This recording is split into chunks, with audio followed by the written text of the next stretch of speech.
to Living Wealthy, the basics, love, romance, and partnership. This is a Prosperous Divas seminar, and it is the finale. That's right, the finale.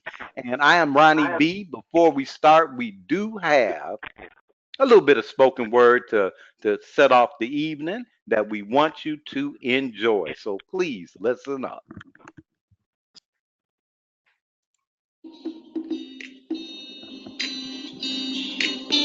Just started a dietary plan, and every day I contemplate how I can satisfy my hunger. I'm seeking more than just a snack. I need more than an appetizer. I don't even think that a three-course meal at a five-star restaurant will do. Don't think they make portions big enough for my type of hunger.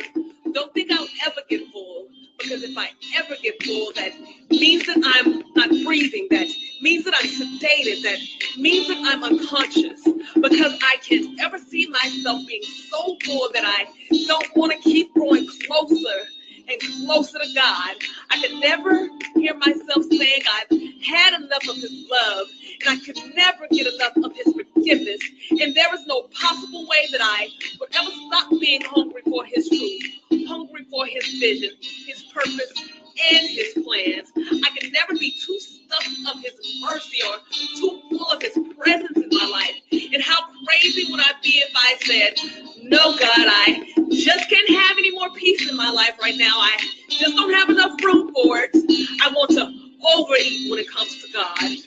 But it really wouldn't be overeat because I'll never get full. I can't get full. My metabolism's too high. I have a tapeworm. I need to have meal after meal after meal. I want to digest His will. I want to savor His favor. I crave His direction. I desire His affection. I delight in His protection. I say grace over our connection. And I'm starving for His satisfaction. And just to make sure that my words line up with my action, I'm giving up my satisfaction like a vegetarian gives up meat. And no longer being content with the content that I used to habitually eat. I don't care for Twitter, but my dietary plan is something I would tweet. Tweet because I'm so excited that being hungry is what I'm doing right now, and my hunger is getting me closer to making it possible for God and I to meet. Because at the end of my dietary plan, the goal is to be invited to kneel at God's feet.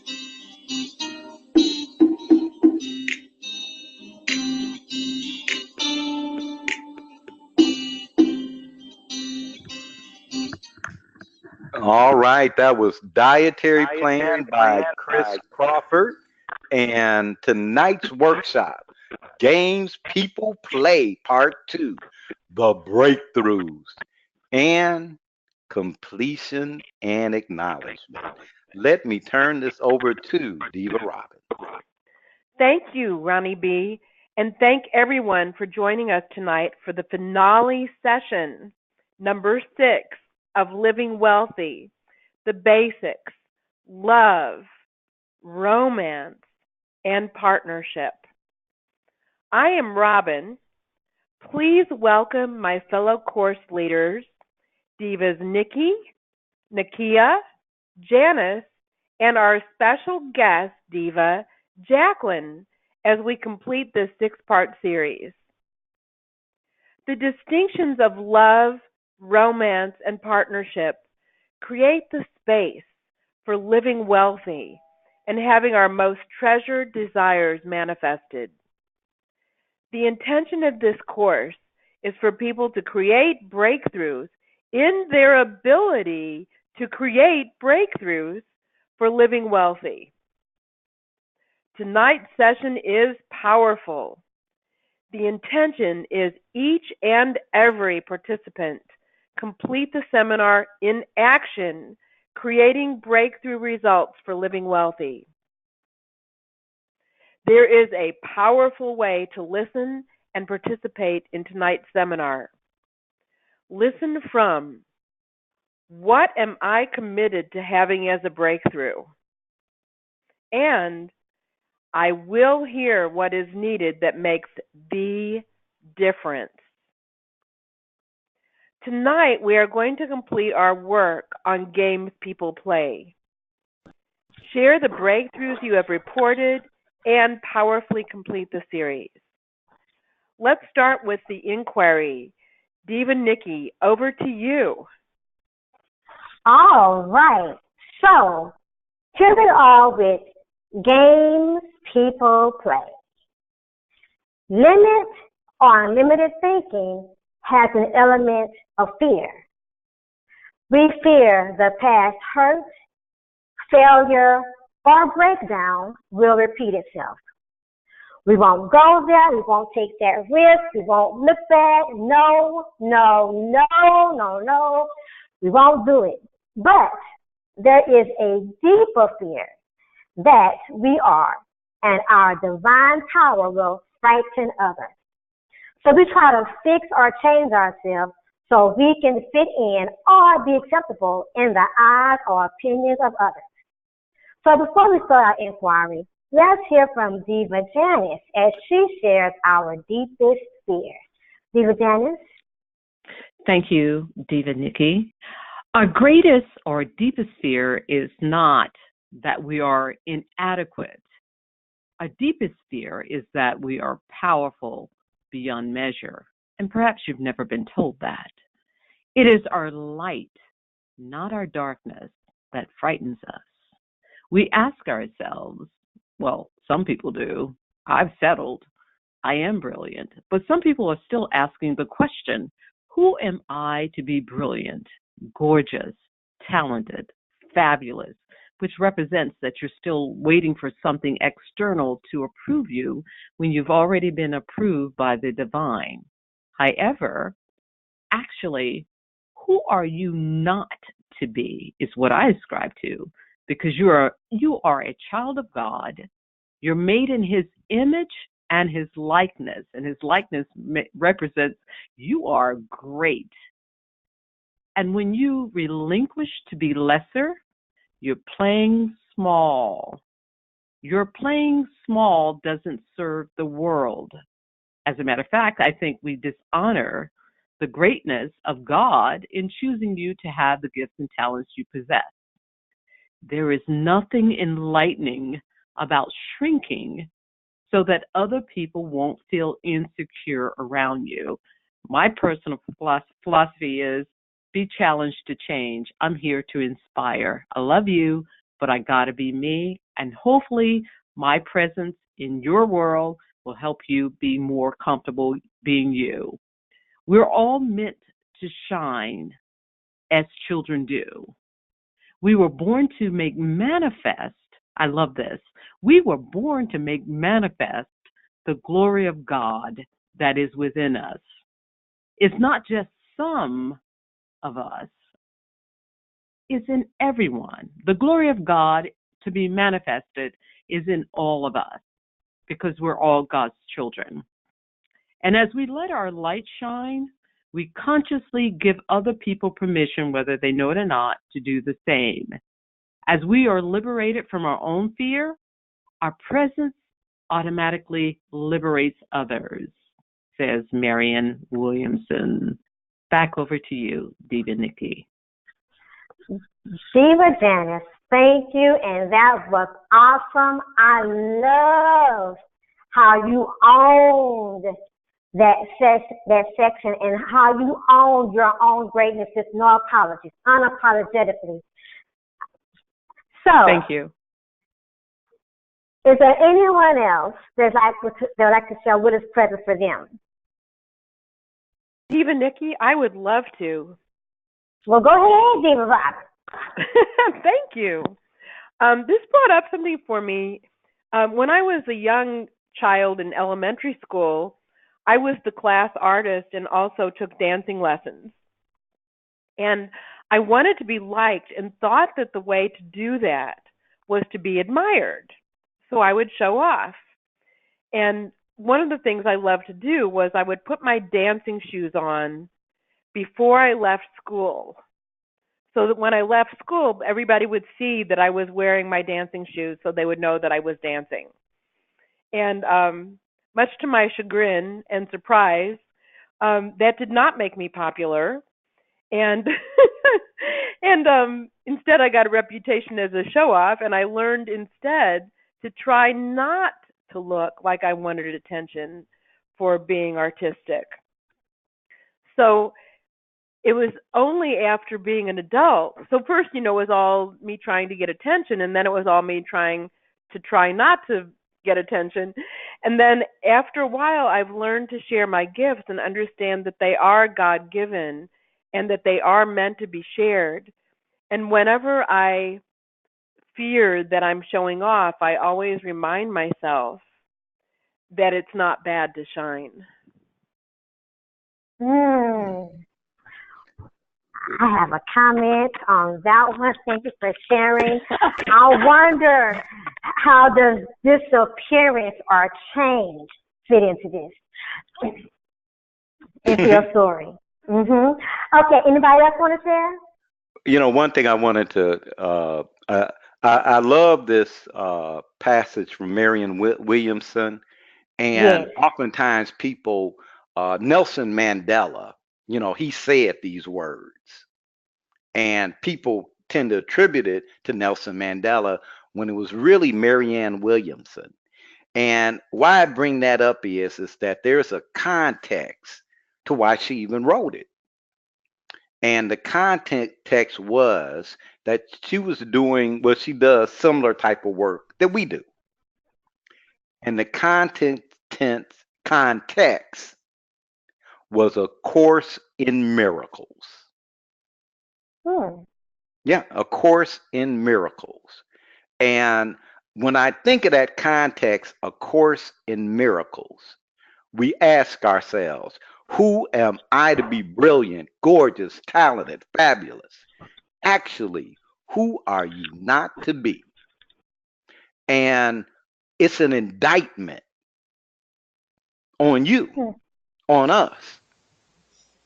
And I don't want that to get missed, that it's an indictment of who we are and how we're owning or not owning our power. And when I think of Nelson Mandela giving that speech and using this in his speech, and given that he walked out of a prison with a choice to have anger and resentment follow him, or to leave it in that jail. And that is powerful, to leave all that behind. So, to me, it's really, really moving. And I didn't want people to lose that context, but it's from A Course in Miracles. Thank you. Wow. Yes, thank you. Steven and Kia, do you have a share? No, I think you all have wrapped it up and summed it up, and it sounds wonderful and lovely to me. All right. Well, thank all of you for sharing. Let's not forget Diva Jacqueline holding up the West Coast. Oh my goodness, hold it. Diva Jacqueline, Divas, please forgive me. Diva Jacqueline, do you have a share? Of course, this is actually one of my favorite quotes. I put it in my book because I think we're just trained to be the victim. And so we don't become aware that we are powerful and how much power we have in our choices and the way we carry ourselves and the way we are being. A lot of times we're trained to be the victim and to look in the outside world as the result as to why we are the way we are, why we feel the way we feel. So this quote is everything to me.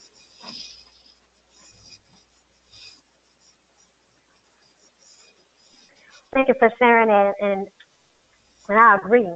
And who are we? Not to be. I love what Ronnie said. That it's an indictment. So that, to me, puts it in a whole different perspective as well. Yeah. Okay, so moving forward, as children, when we saw something that stopped us or limited us, We would gather some friends or family and we'd create a game, to overcome it.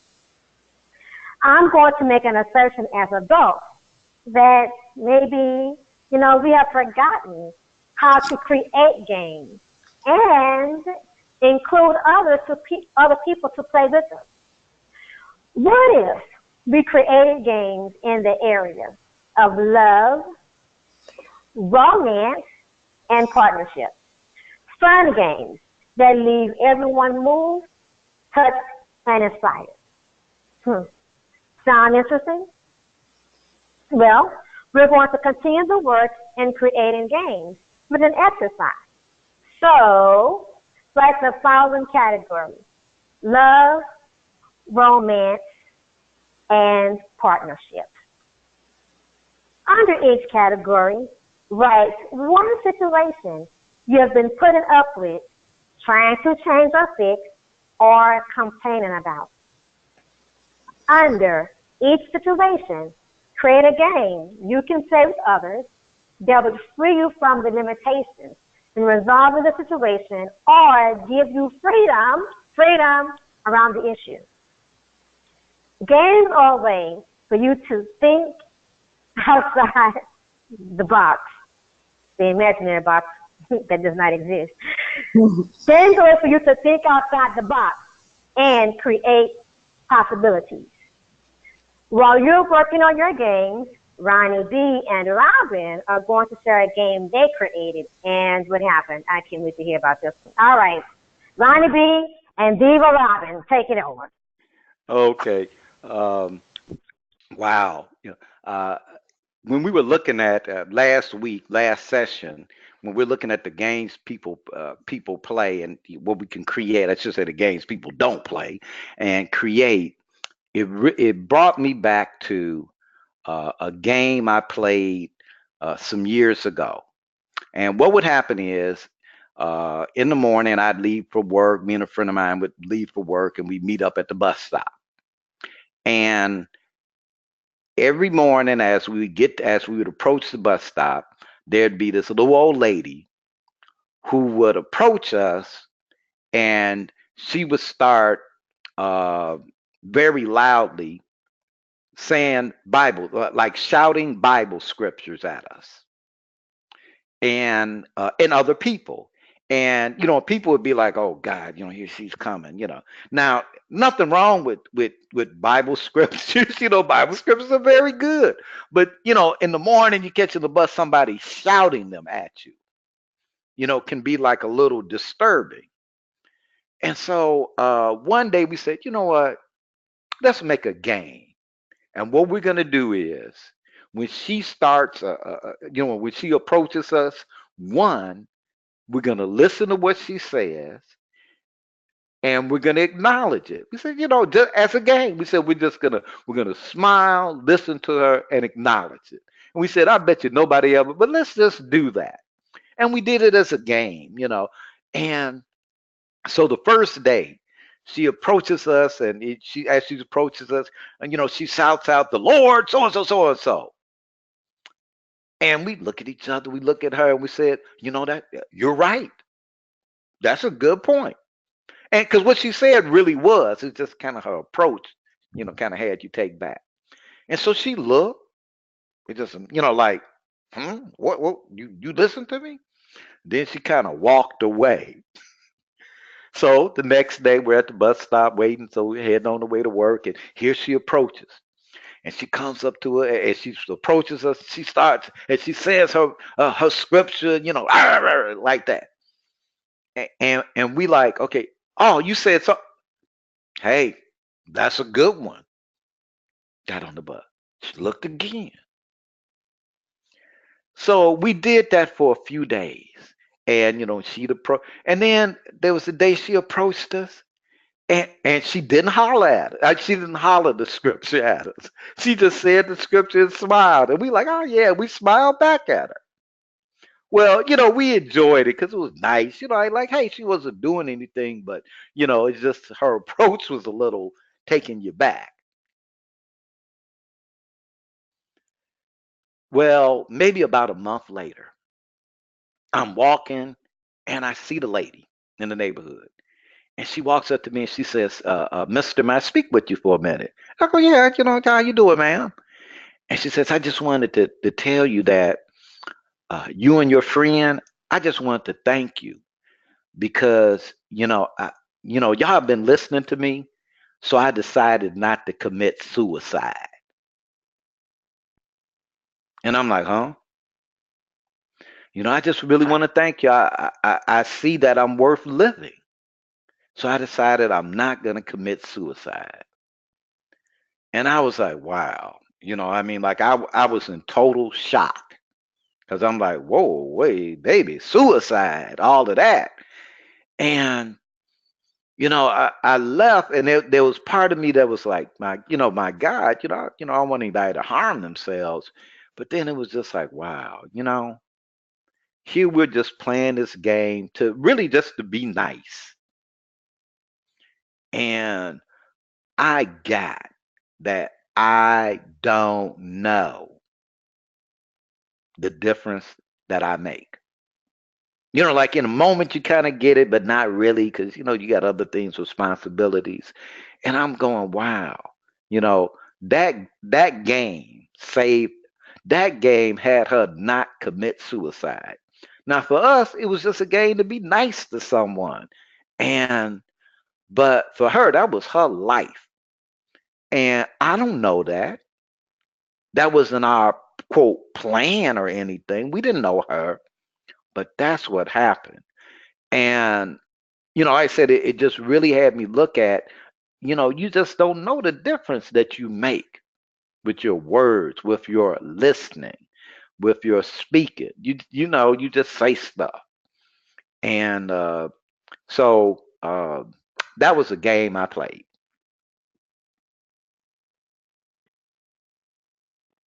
Wow. Diva Robin. Yes, yes. Well, wow. That's Yeah, that was that is mind a blowing. hard share to follow, Ronnie B. That was mind blowing.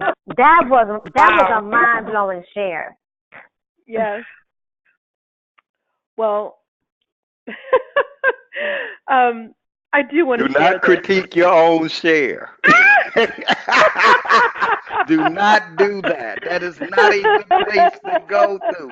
You never know the difference you're gonna make. Yes, sir. Thanks for the reminder. Well, I am in a tap dance ensemble here in Austin, and what I noticed when I joined, or shortly thereafter, is that it was a group of just about 20 dancers, and it was full of these little exclusive cliques. And when new people joined the ensemble, they would be subtly excluded. Like friends would kind of, two or three friends would go out to dinner after a rehearsal or after a show, or, little groups would kind of gather and talk before or after rehearsals, or after shows, or even they would do like some people would, you'd go and we'd all be together for something, and then afterwards you'd see all these little selfie photos go up on Facebook, but they were just the people in the cliques, and the other, there was like these little cliques, and it was kind of uncomfortable, and I could see that it was probably not. I tend to be really sensitive to that kind of dynamic, but I also figured it was affecting other people.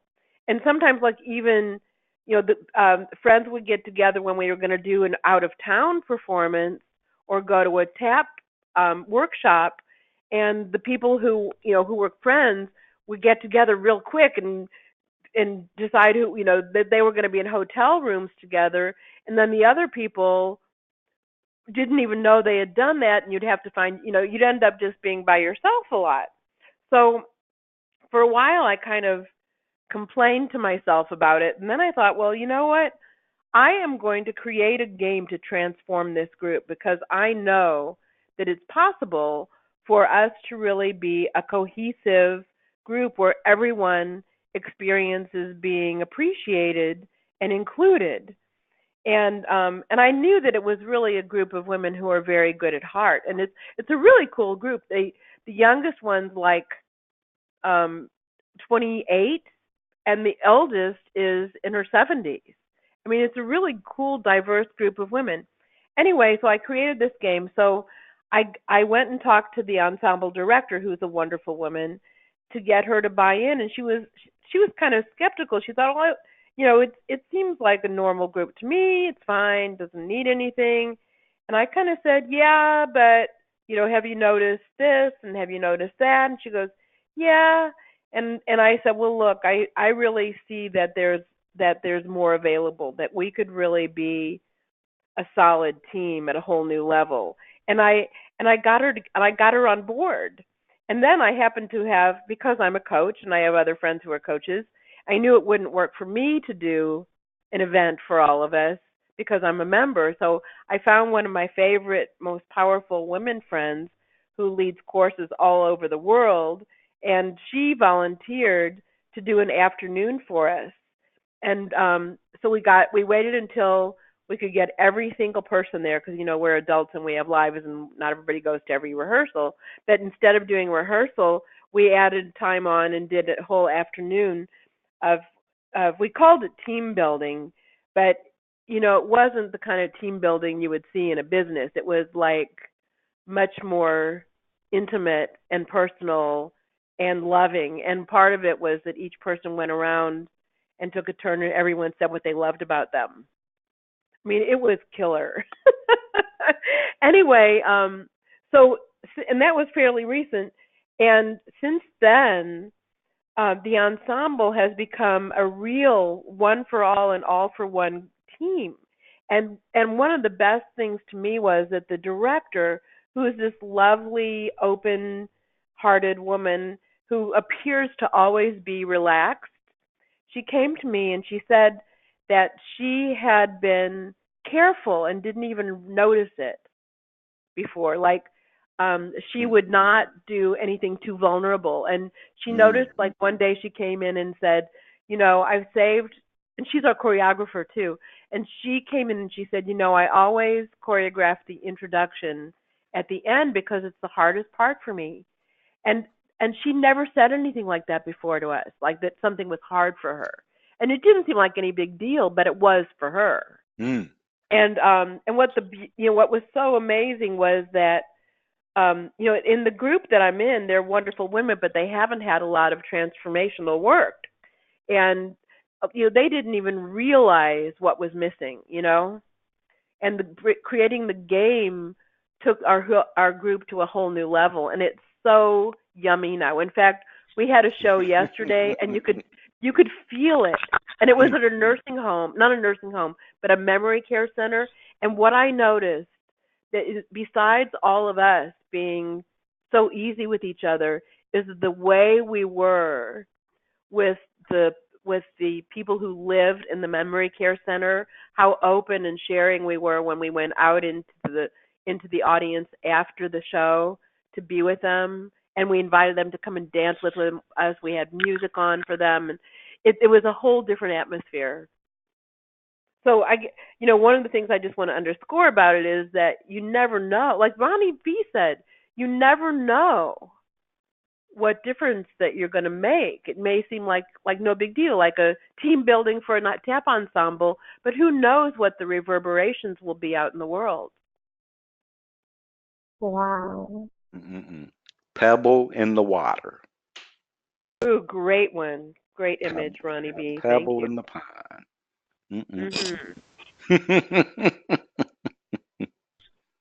Wow. Well, thanks, Ronnie B. and Diva Robin, for sharing. I want to comment really quick before we move on. Ronnie, when you were sharing your share, what I became present to was so many times we make things that we see and things in other people or other actions about us, and it's not about us. And so in that situation where this woman is screaming out these Bible verses, everyone that hears and they just see this woman screaming, they make it about them or they make it about the outsiders. And she was really, and it had more to do about her and what she felt like she had to do than anything else.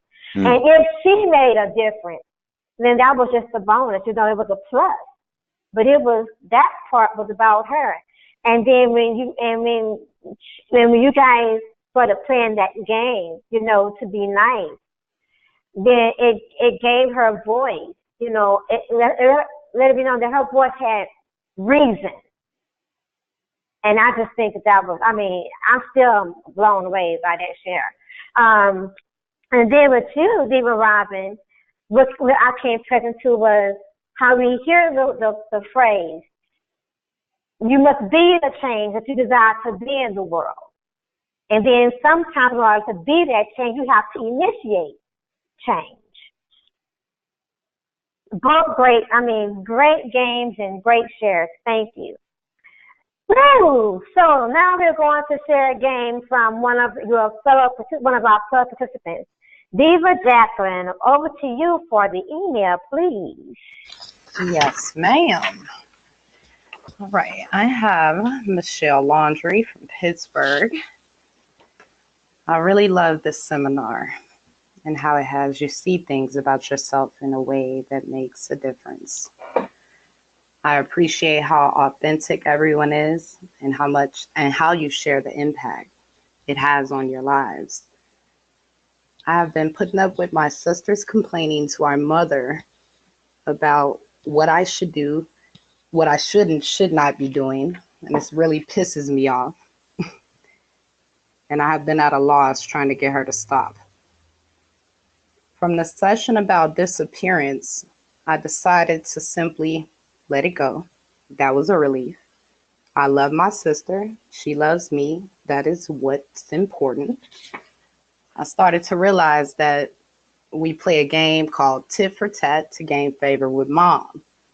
That had me see that I was not as innocent as I make myself out to be. One of those don't know what you don't know moments. I had many of those. I started to feel bad about some of the awful things I had been saying to my mom about my sister. We're not kids. I'm over 40 and my sister is only 2 years younger. So the conversations about creating games had me think about what kind of games I could create with my sister that would bring us closer. So I called my sister and said, sis, I'm tired of all this back and forth with mom about you and me. I've been a jerk, and me playing the game of tit for tat is pushing us away from each other. Can you forgive me? Those words, can you forgive me? It could just bring so much peace. There was a silence. There was a dead silence. And finally, my sister spoke. You are my big sister, and I know it took a lot for you to say that. But I need to ask you to forgive me for being such a witch. I know you love me and I love you. Maybe we just need to get back to being sisters. I could hear the tears in her voice, and I'm sure that she could hear those in mine. I said, sis, I want you to play a game with me. One I am sure mom would love. Are you interested? She said, of course, what is it?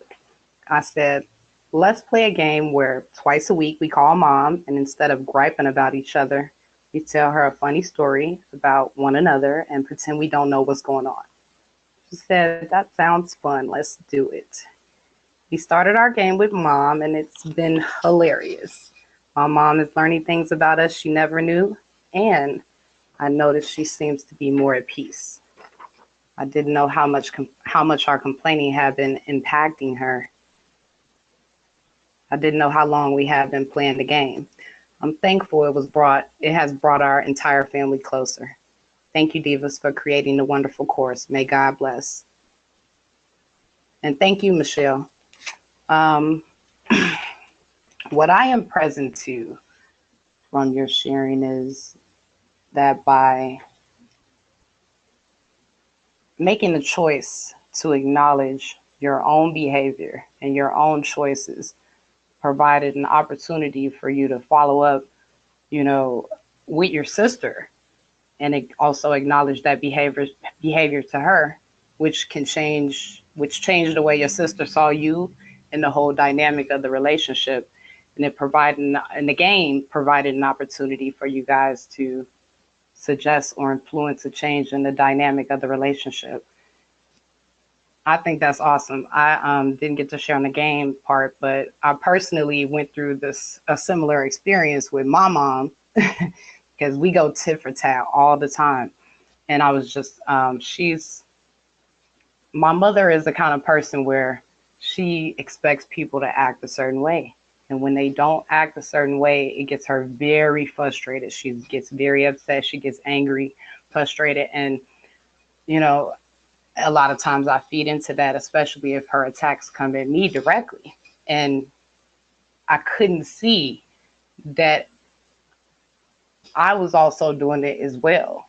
It wasn't until I decided to change the way I was responding to the way she reacted that I was able to see how I was also operating the same way that she was, and it also changed the way she responded to me. I call that the mirror effect. So I love it. It changed when I was able to acknowledge that or become aware of that. It changes the way I relate to people completely.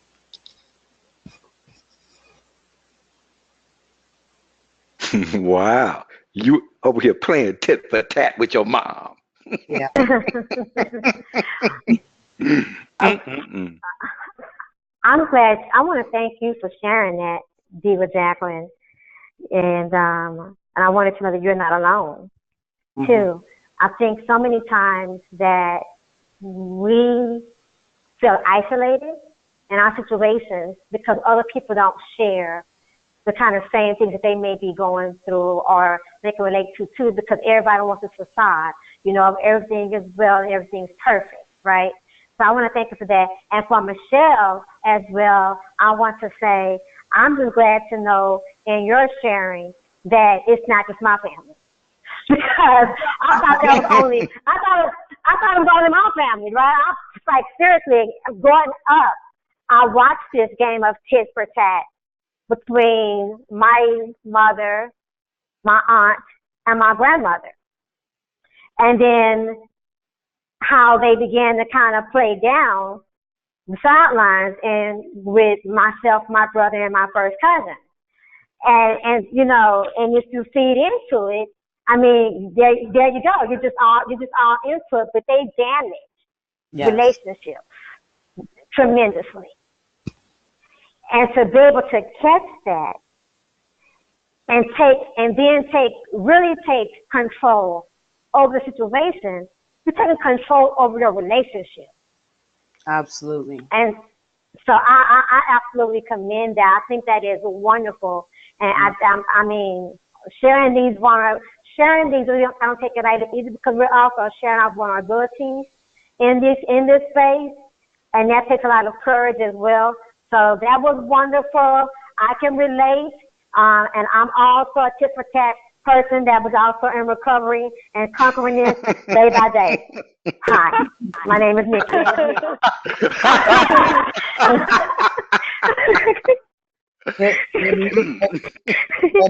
Well, any other people want to share? Yeah, I do. I love that Michelle did not take 50% responsibility Mm. and say, let's stop it. Instead, she took 100% responsibility and Yes. asked for Right. forgiveness. She Mm. didn't point the finger at her sister. There was no we in it. It was all her. And it created the space Yes. for her sister to forgive her and to also take her 100% responsibility. When her sister responded, she didn't say, well, I did my part too. She said, and it was beautiful. That created something way beyond, Absolutely. beyond. And I also want to just comment that sometimes the most brilliant way you can shift a situation is to simply bring lightness and play to it. It doesn't have to be heavy. It doesn't have to be significant. What they did with their mother was they made it fun. Yes. Something as simple as fun can cause breakthroughs and transformation. So true. This is Janice. I would like to say what I've noticed, my assessment is on the moms, I'm going to speak from a mother's perspective, even though I'm not a mom.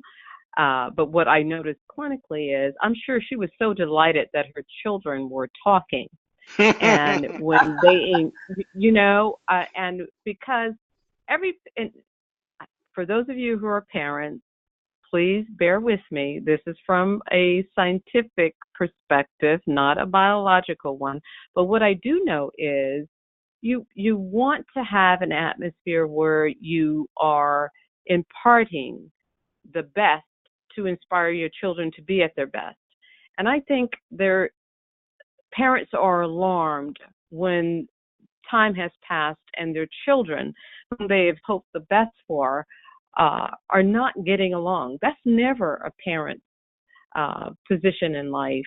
And what I commend about these young ladies most is the fact that they decided to bring some warmth into their mom's life, whether they know it or not. Most parents want their children to get along. That's the ideal pattern, is that I raise great children, they're doing great, they get along, they're moving their family's ideology along, all of these wonderful idealistic approaches. So I say kudos to the young ladies that they stop burdening their mom with their differences. You're going to always have differences because you have preferences and you're entitled to your preference. But at some time, you realize we are detracting and not adding. And this is what's present for me in this story. And so many people are just bent on being indifferent rather than being different. And there is a difference. So for all of you who are still bent on breaking your parents' heart, stop. You should be ashamed of yourself. Well, and it's so seriously, because just love life. Love life is short. Life is very short, and you've been given an opportunity to impact life. Be happy first for yourself, and then you can bring that happiness to the platform where you engage other people, be it your family, your coworkers, your friends, even your enemies. You get a chance to have a say, but be at your best. That's what I take from this.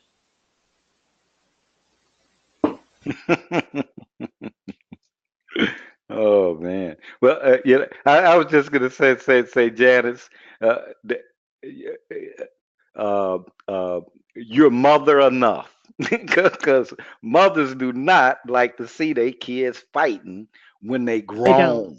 When they grown, Right. They really Right. don't. they really don't. But Diva Nakia, did anything present for you? Anything you'd like to share before we move on? Absolutely. I just want to say that they created a shift in the universe. They created a Uh-huh. shift in their entire family dynamic, from their personal relationships with their mother and themselves, as well as with any children, siblings, other siblings. The entire family dynamic now has the ability to transform its relationships, not just from the past, but for those children that come forth in the future, the full lineage. Um, it gives them each a different perspective of how they're seen amongst themselves, within themselves, and with each other.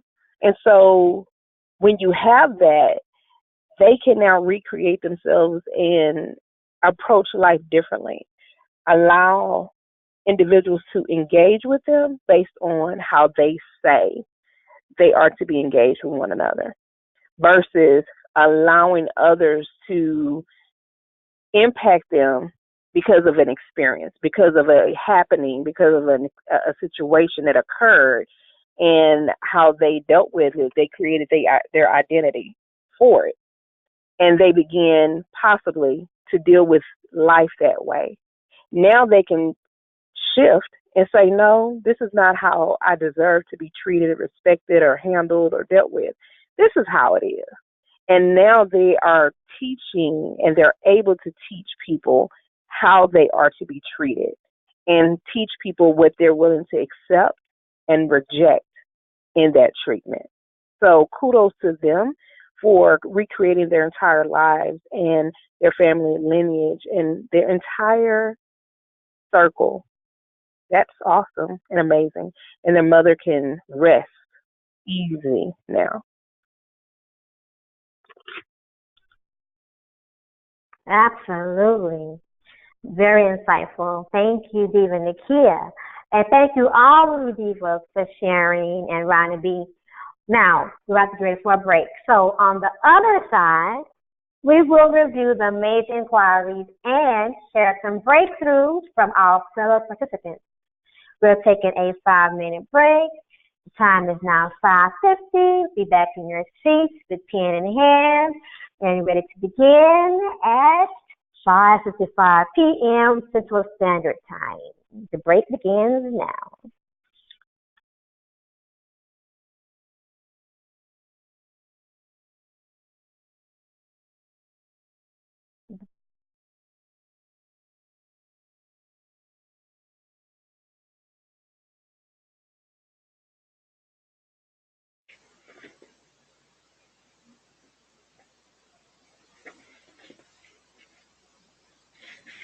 Joy, success, and abundance. An aspect of this blueprint is the impetus to become more. As a child of God, it is my nature to change and grow from my divinity. I am evolving in both my human and my spiritual development. In order to change my life for the better, I must first recognize my divine blueprint. In order to change my life for the better, more of the divine. In tune with my true nature, I live my life boldly. I am honored to express the qualities of spirit and grateful to share my gifts with the world. The earth produces of itself first the stalk, then the head, then the full grain in the head. Mark 4:28.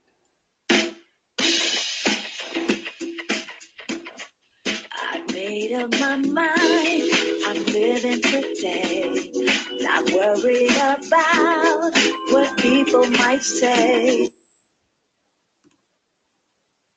It's a beautiful day, flowers are blooming, things are going my way. Even if the seasons change, I still remain optimistic, idealistic, on the bright side of life. It's gonna be a lovely day. No worries. It's gonna be a lovely day.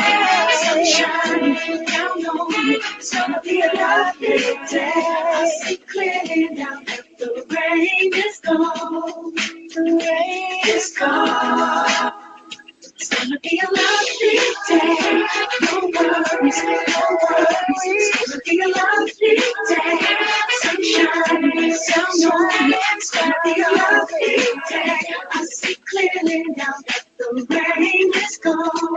Yes, it's gone. It's gone.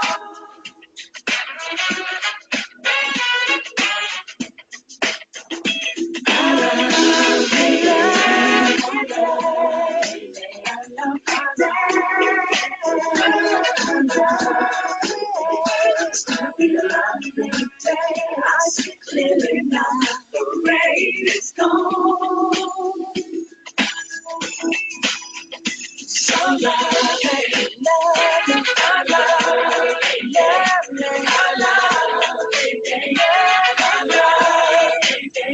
it's gonna be a lovely day. I see clearly now that the rain is gone. It's gone. It's gone.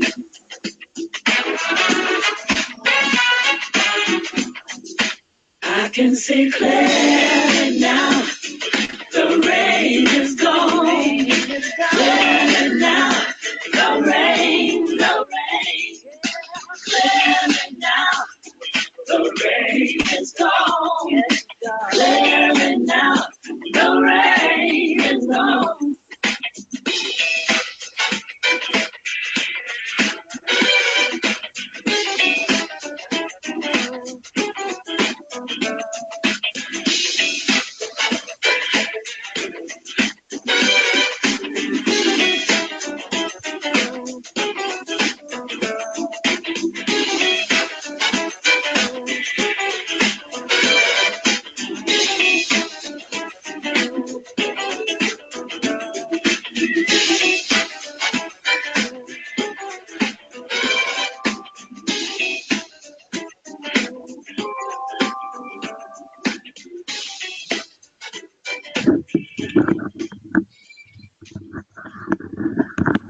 All right, welcome back. Welcome back.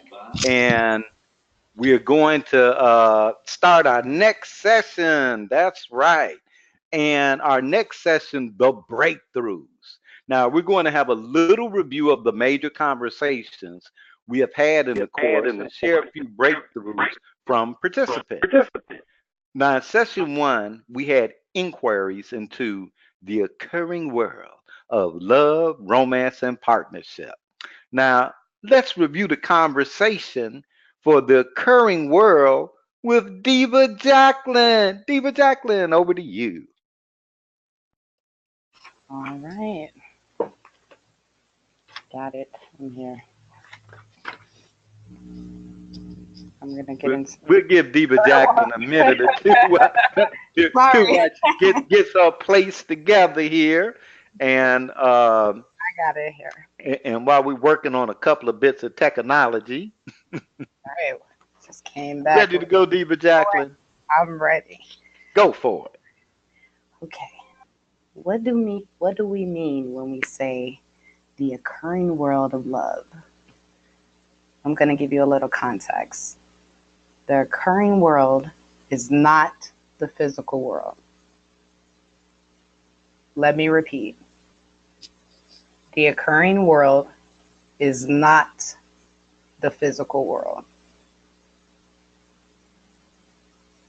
The occurring world is the combination of conversations we have about the physical or real world that gives us our experience of life or how we are living life. The occurring world is the context or the framework from which we experience our life. It is either empowering our experience of love or disempowering our experience of love. For this inquiry, we will distinguish love as a conversation. To the degree we have conversation for love is the degree we experience love in our lives. I'll repeat that. The degree we have conversations for love is the degree we experience love in our lives. We experience love from conversations we choose to generate for having love, experience, and express in our lives. Let me make it simple. There is no love in your experience until you say so. Ever had a crush on someone, you were madly in love, but they didn't experience anything? That's happened to me quite a few times. Yeah. But it felt good. You generated your experience of love, for your love existed. It was tangible. It was tangible and as real as an oak tree or a building. You have the power to create love anytime, under any circumstances, because there is power in your words. I really love this because if you just bringing up just this example here of having a crush or being that feeling you have when the other person doesn't even have to have the feeling, it's a direct sign that the love is coming from within and not from the external source. So I really love that. So I'll get back. The context is the same for romance and partnership. There is no romance. There is no partnership until you say so. We did a couple of exercises. The presence of love, romance, partnership, which was designed to reveal the already occurring world you have around those areas. You created the following categories: spouse, lover, parent, children, wealth, health. Under each category, you answered the questions and wrote the names of at least 3 people. My presence of love for this person in this category is missing or not at the level I desire. Then next to each name, you answered this question: what is missing? What is the missing presence of which would make a difference? And love would be restored or the level of love I experience will exceed my desires. Diva Janice is going to share a breakthrough from one of our fellow participants. Diva Janice, over to you. Thank you, Diva Jacqueline. And our email tonight that we're going to share is from Martin, Auden from Claremont, Oregon. And he wrote, Diva Robin has always, or has a way, of illuminating the dark side so you can feel yourself or free yourself of its clutches. The conversation about the occurring world had me look at my marriage and how it must be occurring for my wife. I did the exercise that has you look at what is missing when it comes to love. And I was surprised how much anger I had been holding in towards my wife. To give a little context, several years ago, my wife had an affair with my best friend. Wow. I was devastated. We had 2 small children, and I didn't want to break up our family. Of course, what we decided to do is we went for counseling, and in the end, we decided to stay married. I always thought I had put that behind us. I thought that the infringement, the infidelity was behind us. But after doing the exercise, I realized I still had a lot of hurt and resentment. And of course, then it hit me, what kind of world is my wife living in with me holding on to that level of resentment? No wonder the presence of love was missing for us. Without question, I love my wife. She is truly wonderful. I have never, what I found out was I had never truly forgiven her. But then I had my moment. The light bulb went off. I had never forgiven myself for being a lousy husband that would make my wife have an affair. Wow. I had something to do with what happened, and I never owned my part. I started seeing how careful I have been in our relationship, so I wouldn't drive her into another man's arms. The very act of me being careful, and Martin, I would like to share with you is you were being fearful. No, And don't do overly that. Don't do that. analytical. Be Martin. Be Martin.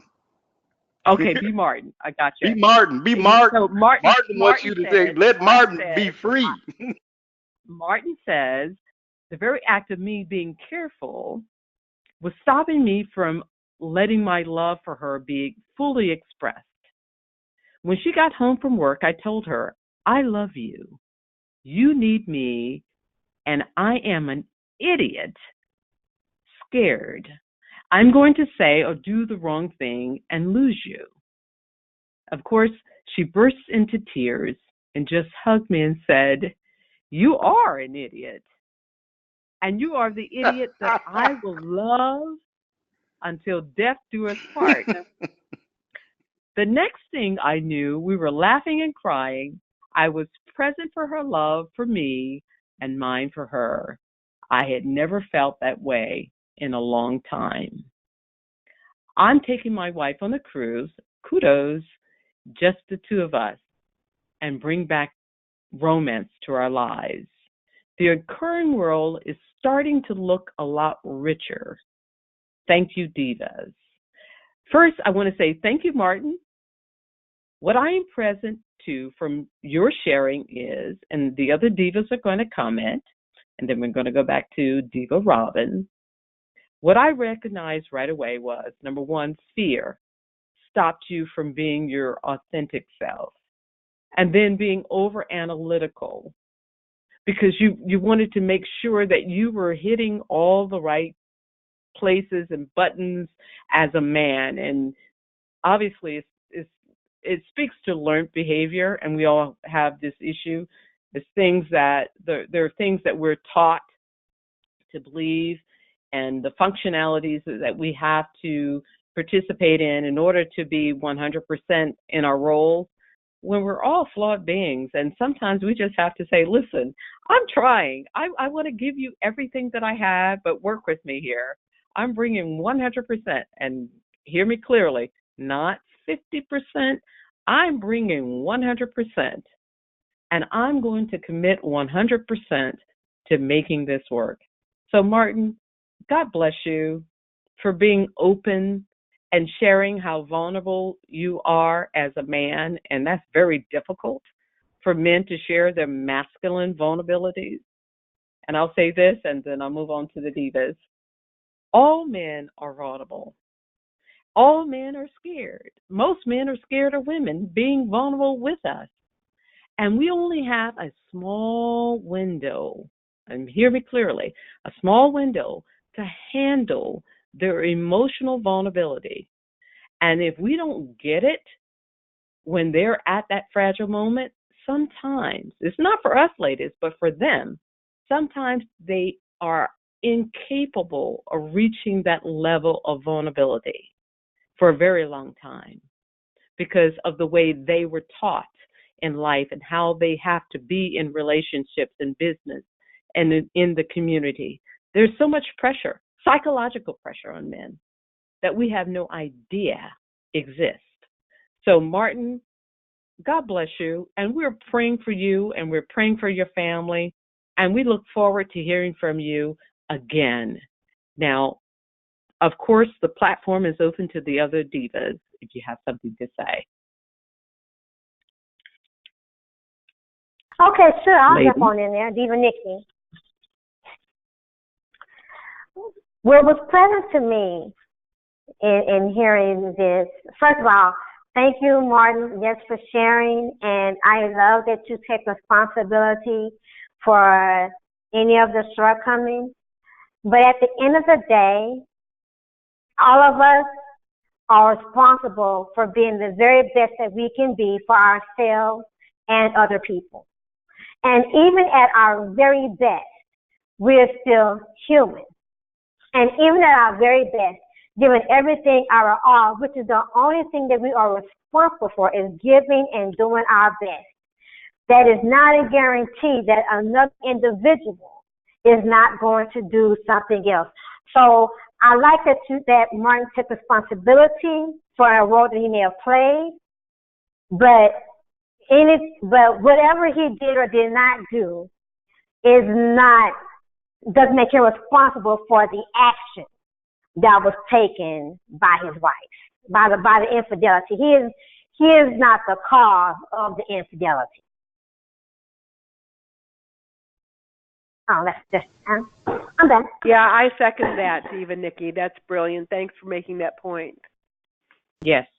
That's pretty much what I was going to share too, so nothing more from Robin right now. All right, Jacqueline. Yeah, I'll comment. Present for you. Absolutely. I just want to say how awesome it is for Martin to be able to become aware that that pain turned into anger for his wife that he hadn't addressed. You know, because a lot of times we're having emotions towards people, or we feel things. Now, yes, his wife is responsible for the action she took, but if he decided to stay with her and forgive her and stay in the marriage, you know, at some point he has to take responsibility for deciding that he was going to forgive her and continuing on with the marriage and not continue Very to true. Yeah, for the mistake, because we do that a lot too. Like, I forgive you, but I'm gonna keep bringing it up. Yeah. By the way. But trust me, I forgive you. Yeah, we do that a lot. So it's awesome that he was able to, you know, kind of recognize that really what that is was just pain that he hadn't addressed when he decided to say that, you know, I forgive you and I will continue on with this marriage. And he repressed that pain. And I know he just feels so free now to be able to, you know, break down to his wife and share those repressed emotions that he had been holding on to all this time. Yeah. Mm-mm. Hey, I lied, you guys. I do have one more thing to say. This is Diva Robin. I just want to say that even though we can't take responsibility for another person's actions, that's not a justification to say, well, I'm not responsible for their actions anyway, so I'm just going to act any which way that I want. You know, I can be a terrible husband, and or I can be a horrible wife, and that has nothing to do with what they do. Well, yes and no. You know, it's not about manipulating the other person so that we get the result we want. But I don't think anybody here would do this anyway. But I just wanted to make sure that that was not a disclaimer, like that it doesn't matter what you do. I don't think anybody. Great point. I had to say it. Yes, great point. And actually, Diva Nikki here has something else I want to add to this too. Forgiving and healing is a process. Yes. It is a process. So once the process begins with a decision. So Martin, if you anything that you're still experiencing, just know that it's all a part of the process. But as things come up as a reminder, you have to actively remind yourself that I am forgiving. Nikki, I really love what you just said, and why I love it is you didn't make it a male female thing. Like, see, this is what men do, or this is what you made it a human thing. Humans have to heal when they've been hurt, and but I also want to say, Martin, you really love your wife. You see, let's forget all that. The man loves his wife. Yeah. That's what's important. Right. He loves, hear the word, love, love, love. The word that is mentioned more times than anything else in the Bible is, guess what? Love. Love. Love. And what happens is we get that all construed and whatever and try to package. It comes down to he really looked and said, you know what? I love my wife. I don't want this. And what I'll say is that, and I don't want to step over this, remember he was unconscious. He didn't say that, well, you know what? I've been always holding this. He didn't say that. He said, oh, I didn't even know I was. I thought things were just normal. Wow, right. If you have a fishbowl and the water is dirty, the fish doesn't know that there's clean water. He goes, well, this is the water I swim in. And then when that fish gets put in a bowl of clean water, it's like, whoa, clean water. He did not know. Wow. And as we said, what you don't know, you don't. He did not know that he didn't know that he had that resentment. And a part of that is the value of the exercises that we remember. He said, I did the exercise. That would be synonymous with, like doing the work. He didn't say, well, I've been doing it. I already knew that. He said, I did the exercise. And I'm like, whoa, wait, whoa, where did this come from? Thanks for underlining that, Ronnie B. That is how it works, because he could have known all the information part. Well, men, vulnerability, blah, blah, blah. He could know that. I know that, and that's in my area of knowledge. It made no difference. What made a difference was doing the exercise and allowing something he hadn't seen to come up. So I'm putting in a plug for the exercise because we got another workshop coming in a couple of weeks. So, but Diva Nakia, because I know we have to move this along. Do you have a cherry on top? Okay, all right. Diva Nakia may be muted or have her technology, and back to Diva Robin.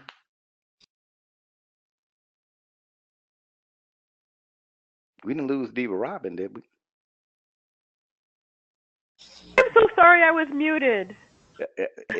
See, you and the kid over there trying to be. Will you move this along? Yes, sir. You got it. So, I want to thank all the divas for sharing your insights.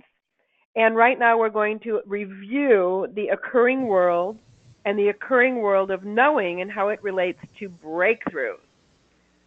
So there's the occurring world of knowing. When I say the occurring world of knowing, what do you hear? What do you hear when we say occurring world? What do you hear when we say knowing? And then, what do you think we mean when we say the phrase, the occurring world of knowing? So I'm going to give you a little context. The occurring world is not the physical world. Let me repeat that. The occurring world is not synonymous with the physical world.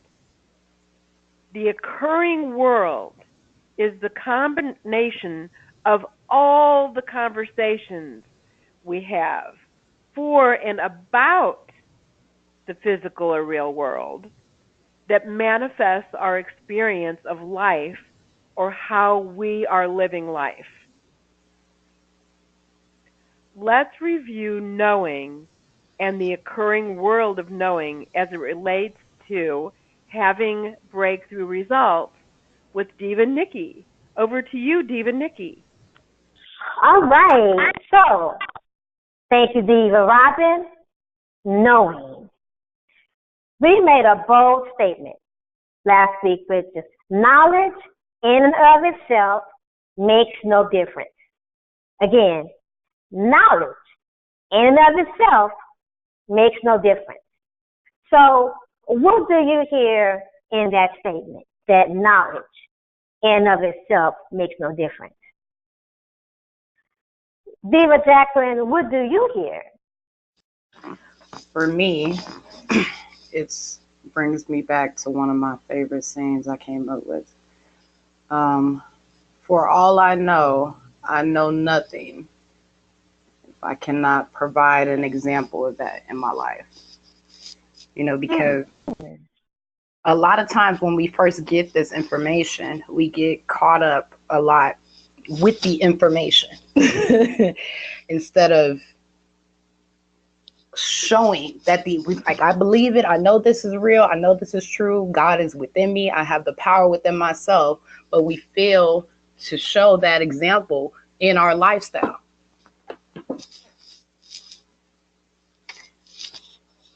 Okay, wow. And I think that's the true test of actually living or being what we say we are and just saying it. That's the true testament. Okay. Wow. Diva Janice, what do you hear? Diva Nikki, what I hear is applied science. If I know something and cannot apply it, then it is most certainly unnecessary for me in whatever season I am in life, because knowledge is power and knowledge is enlightenment, but knowledge is also transformational. So for me, what I hear is I have to be able to apply something to, number one, impact me as a person, and then to inspire those who are committed to my circle of influence. And if so be it that realm assigned to me is a global one, then I have a greater responsibility to make sure that I'm first being authentic with myself. Number two, that I've done something with the information so I can talk about the measurements. It's not that we will all have the same results, but I know what works and does not work. However, the bottom line is I got to be able to apply it to me first. That's what I hear. Knowledge in and of itself makes no difference. I've got to be the first partaker of the fruit. It's got to mean something to me first. I've got to be challenged. I need to have a transformation within me. I need to be expanded. So there should be an expansion of my consciousness, not for everybody else, but for me. This is what is present for me. Wow. Yes. Um, Rhonda B, you have anything? No, you need to continue on, my dear. Okay. Okay, so thank you, Diva Janice and Diva Jacqueline. Let me give the bold statement a little more context. Knowledge in and of itself makes no difference in having breakthrough results. So we actually have a slide here. And if you can imagine a circle represents all knowledge that could ever be acquired. Anything that can or will be known is represented in that circle. Looking at this circle of all knowledge, how much do you think you have? Yeah, in the circle of all knowledge, it wouldn't even be a dot. For our demonstration, we're going to look at it this way. We're going to split the circle in half. On one half, we'll label it as DK for don't know. The second half, we're going to label as K for what we know. Then, pretty much in life, we look to add from what we don't know, right, to what we know. We already know what we know, and when we discover there is something we don't know, we work to add it to what we know, or we make a conscious decision to choose not to add it. Pretty simple, right? So I'm going to make it real clear. I don't know Vietnamese. Have no idea how to speak Vietnamese. And I know it. I know I don't know Vietnamese, so I can choose to learn it or I can choose not to learn Vietnamese. Diva Janice, what is something you don't know? And you know you don't know it. Thank you, Diva Nikki, for asking that question. What I have concluded in my younger years of learning is I don't know a whole lot when it comes to how vast this universe is and all the things I still need to learn in life. I'm a student of learning. I purpose to be a connoisseur of knowledge. And what I do know is that I need to learn from every person that I come in contact with. That's what I do know. Because the mere fact that I've been graced to meet people means there's something to garner. So what I do know is I don't know everything. What I don't know that I don't know is the things that I don't know. But But you know I'm that. open. But you know that. But that I do know that. Which was the question. You know that. I know. You know I you know don't know that. I don't know. There is so much because our experiences in life are so vast, and some things that people have experienced, I can't fathom how they got through it. But it's like it is a high, if you will, just to hear their story. And you know you don't know that, right?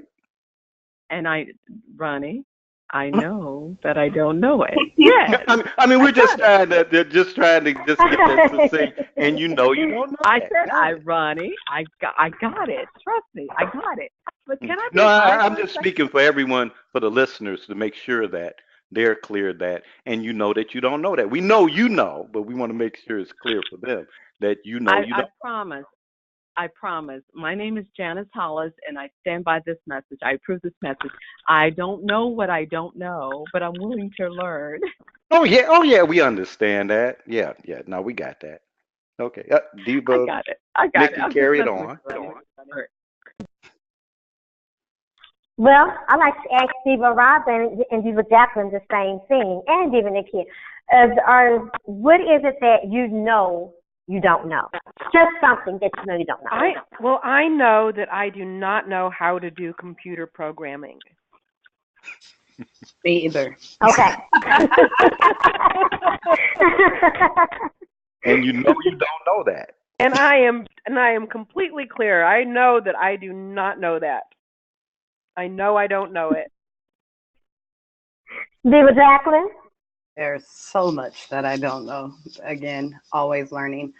But I know that there are things about the way that I am currently that I don't know. And you know you don't know that. Right, and And you know you don't know that. until I see the effect of it and become aware. But I know there are things about my being that I do not know still. And you know you don't know. And I know I don't know. Right. Got it.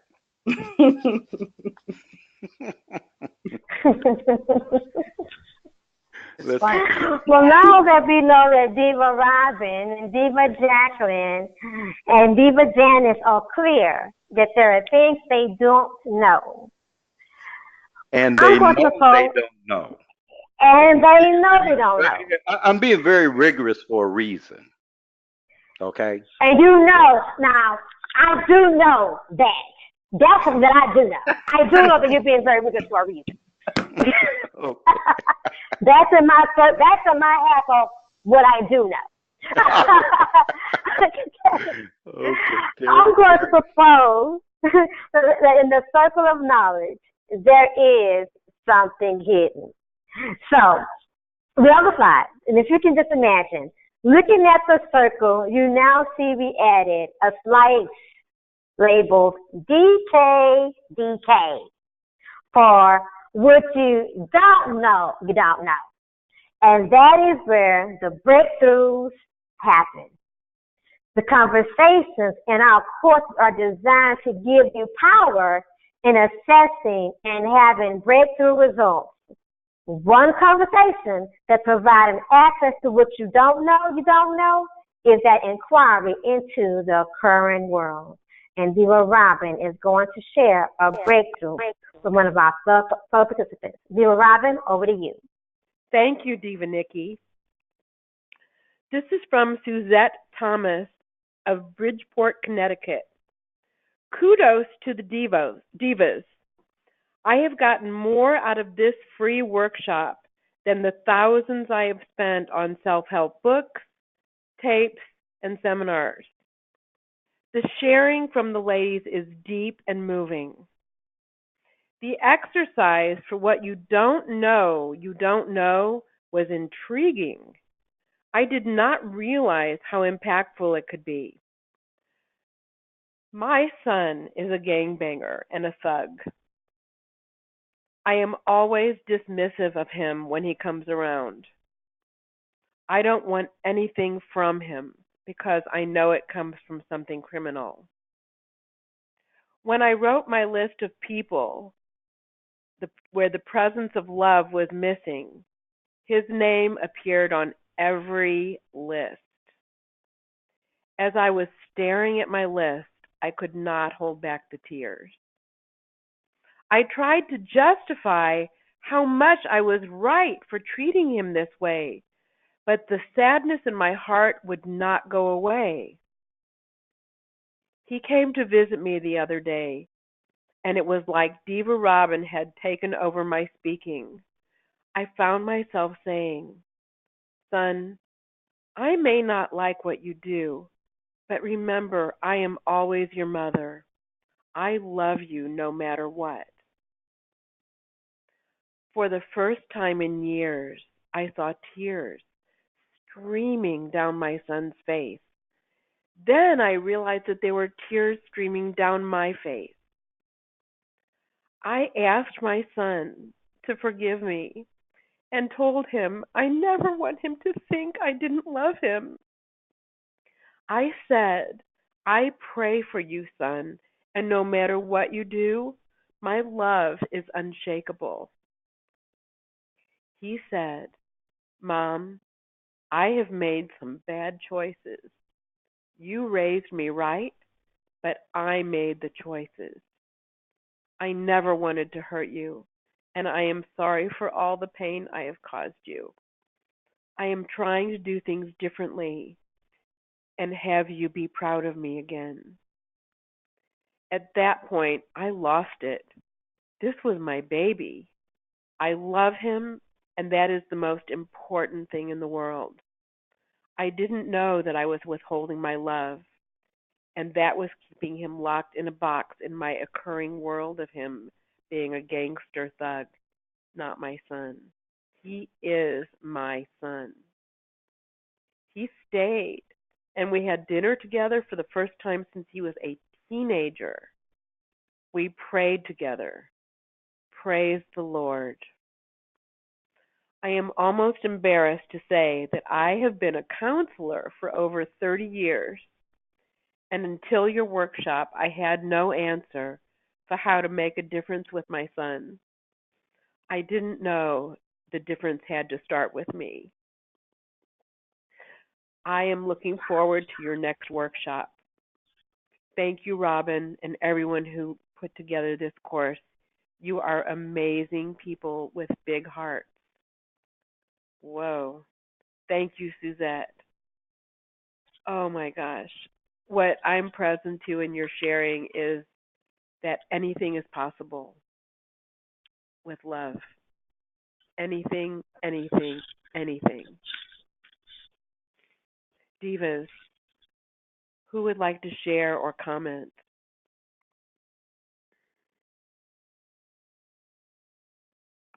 Okay, this is Diva Nikki. Thank you, Suzette, for sharing. What I became present to is conflict between morals, relationships, and love. And how love and the choice of love and choosing to love overpower the conflict. And then without negating our moral compass, love conquers the conflict between the two.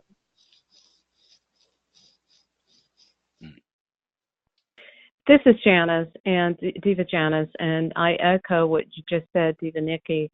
What is so powerful for me is a mom putting her own preferences aside to make sure that her child understands there's an open door. And many times we disagree with practices, but yet and still we have to be in the position of loving and accepting people for who they are and what they are about. Not that we agree, we don't diminish what we stand for principally, but if family is not present for family, then who will be there for your loved one who has fallen by the wayside? That is what's present for me, because it's so easy to discount the folks that we know the best.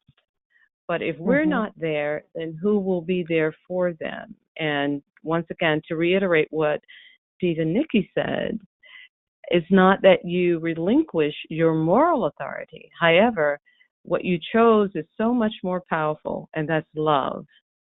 When you love someone, you accept them as they are. You don't like what they do sometimes, and that's okay.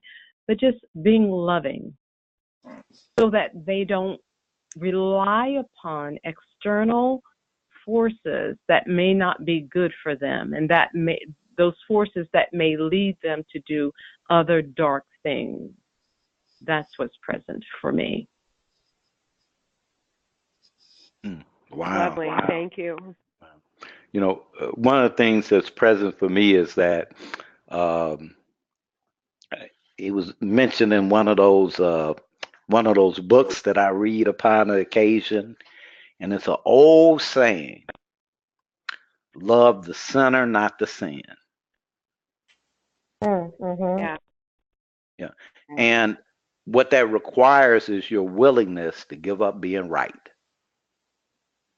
Because Amen as to that. long as she was Wow. being right, that her son was a gangster thug, he was not her son. And when she gave up being right about him being, and that doesn't mean that he, isn't doing things he shouldn't be doing, but being right about it. When you're making somebody wrong, there's no opening for love. Mm. There's no wrong. Remember that little thing about persistent complaints? When you're making somebody wrong, there's no opening for love. And as Diva Janice said, you know what? I stand by my integrity and what I stand for. And I love you. Yep. That is not mutually exclusive. Mhm. Yes. Mhm. And we need to check on the Empress of Faith. Is she unmuted? And I am self. I am fully present, and I have been just basking in the listening of your shares. Um, so at this moment, I don't have anything to say. I'm very um, touched, moved, and inspired by the sharing of Suzette as well as the other um, participants who chose to share their lives so openly and transparently with us. And it takes big people to step outside of what's comfortable for them and do something different, something outside of the imaginary box that keeps us small, keeps us uncomfortable. No, keeps us comfortable. But to step out of your comfort zone and do something that is unusual, do something bold, do something that is selfless, creates a different persona and allows you to expand who you are in this world. And I really can appreciate each person that has even stepped outside of themselves to do that.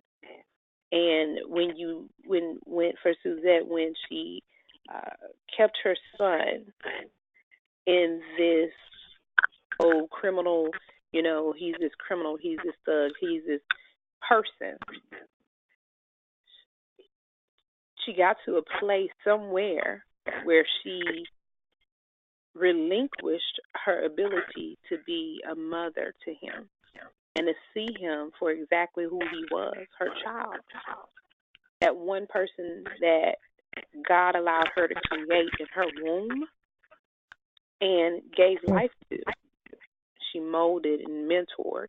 And no matter how much we do for our children, no matter how much we try to guide them and lead them and give them the best and teach them and mentor them, at the end of the day, they still ultimately have a choice, as we all did and as we all do. And we have to remember that judgment of one, you can't do that because you still have to look in the mirror and judge self. And it's not about making one wrong or making one right or looking good or looking bad, because he was an embarrassment to her.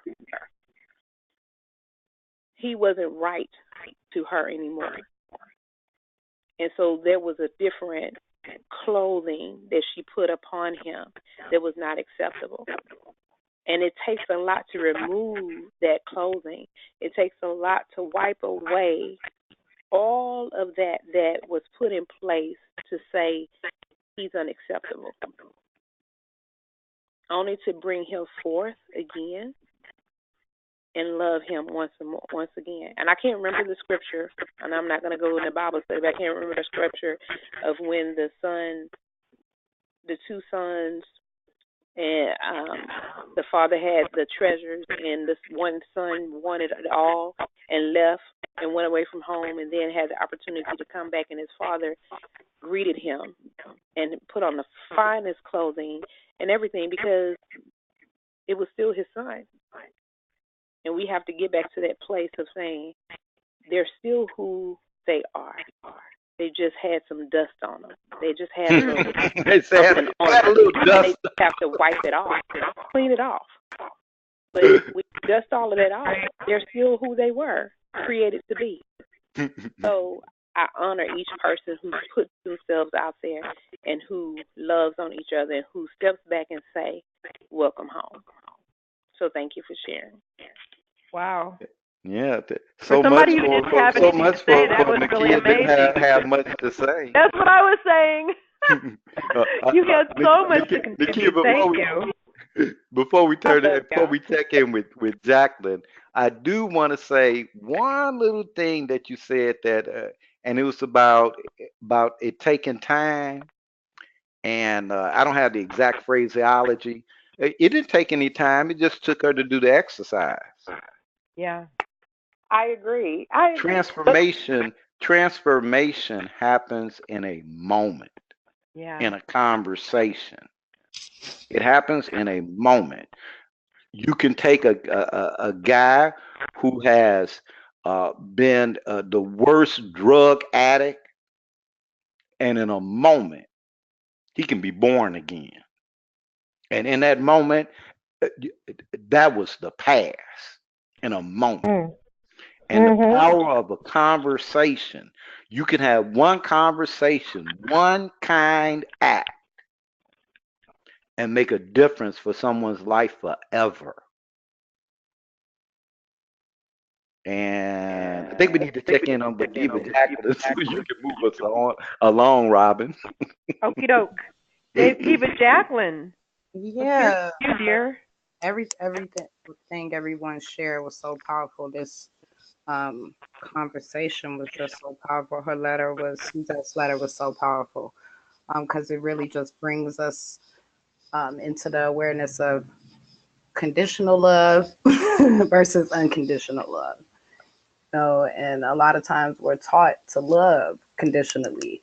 I'm only gonna love you if you're doing right by me, or you're acting the way I think you should act and being what I want you to be, then I'll love you. And if you're not doing that, I'm gonna punish you by taking my love away. And again, what everyone said about, trying to relinquish control of trying to tell anyone else about the way they need to operate in their life, and just loving them. Just because I love you doesn't mean I have to let you operate badly in my life. And just because you're operating in a Mm. way that I don't believe you should operate like does not mean that I get to punish you by taking my love away. Mm. That's selfish. Did I ever Very really? well put. Yeah. Yeah. So yeah, I thought it was a great conversation. Absolutely. Yes. Beautiful. Thank you so much. No problem. So I want to thank everyone for your sharing, both the people who wrote in and the divas. And I think it was Diva Nikki who mentioned that the act of sharing in and of itself and allowing us to share this with everyone is an act of courage and generosity. So thank you to everyone whose emails we read and the people whose emails we did not read. Thank you for opening your heart and for being vulnerable and making the contribution that you make by sharing. Um, the divine prosperity blaster and the connection and the completion of this. Let me try that again. The, the divine prosperity blaster and the completion of the seminar is up next. We are going to take a 5-minute break. Time here, Central Time is 6:43. Please be back ready to begin at 6:48 Central Time or anytime. Feelings are yours to use. It's not a gaping chasm or a concrete wall. It's a feeling, and you'll get beyond it. More specifically, it's your feeling, and you can choose what to do with it.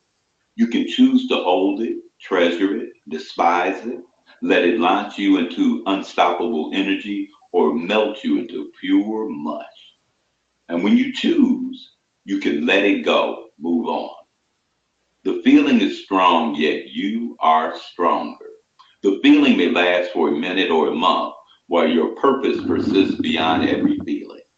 There are feelings you once felt would never end that you now cannot even remember. Feelings are awful. Feelings are wonderful. Feelings are yours to use, to embrace, to change. Let the feelings fill you, teach you, move you, make you 1,000% alive. But don't let them stop you from being the best you can be.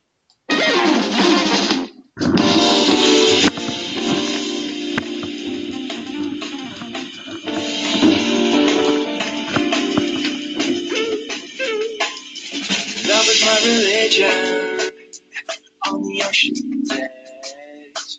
Every morning, the sun would rise with you. Remember how we drifted?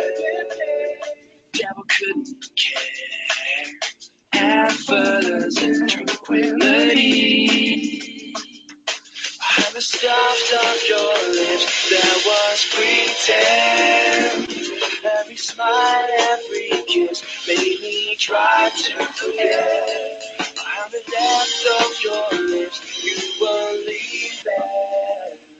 Now I drift on the ocean's edge. Your love was my ambition on the ocean's edge. Day and night, I built this up for you. When you finally kissed me, angels hit my way. Nothing could stand the storm in me. Behind the soft of your lips, there was pretend. Every word, every touch made me try to forget. Behind the depth of your lips, you were leaving. Now I drift on the ocean.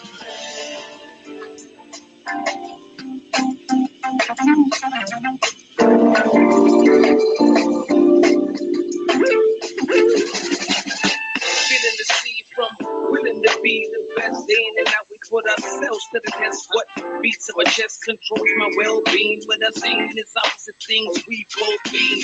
Sailing on different ships in the same ocean. Missing the touch of your lips and your words spoken. Hoping, but I know it's lost somehow. Maybe a spark will emerge not far from now. Most people keep it going, others they try again. Either you reminisce or you gotta forget it, man. Found on the edge of it, the sun's setting on me, floating like dirt wood and wolves pressure on me. I guess it's better for us, that's how love goes. You can build millions of miles and never find gold. So I'ma sail for the sake of happiness, to know my treasure lies deep within me. Just soft up your lips, that was pretend. Every smile, every kiss made me try to forget. Behind the depth of your lips, you were leaving. Now I drift on the ocean.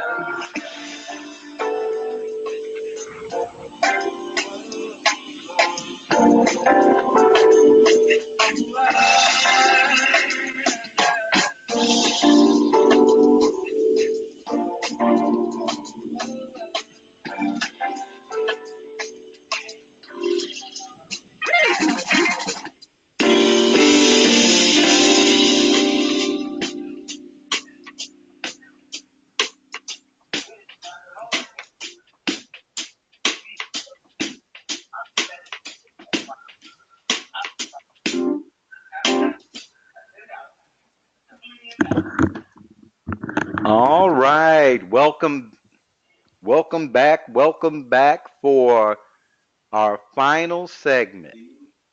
That's right. It's been a wow, 6 sessions.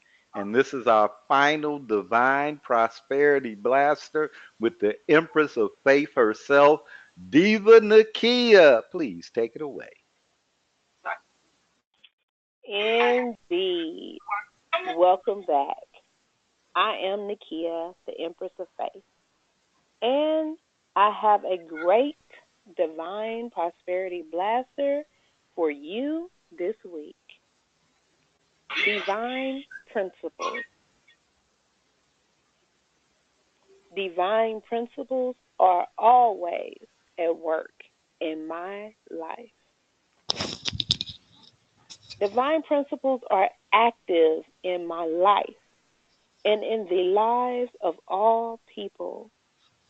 They are unchangeable.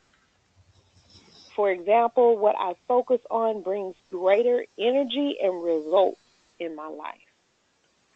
That is a divine principle. When my attention is on worry or concerns, I find plenty to worry about. Conversely, when I contemplate all the ways I am truly blessed by my relationships, my God given talents and skills, my opportunities, and my experiences, I benefit in ways I may not even imagine.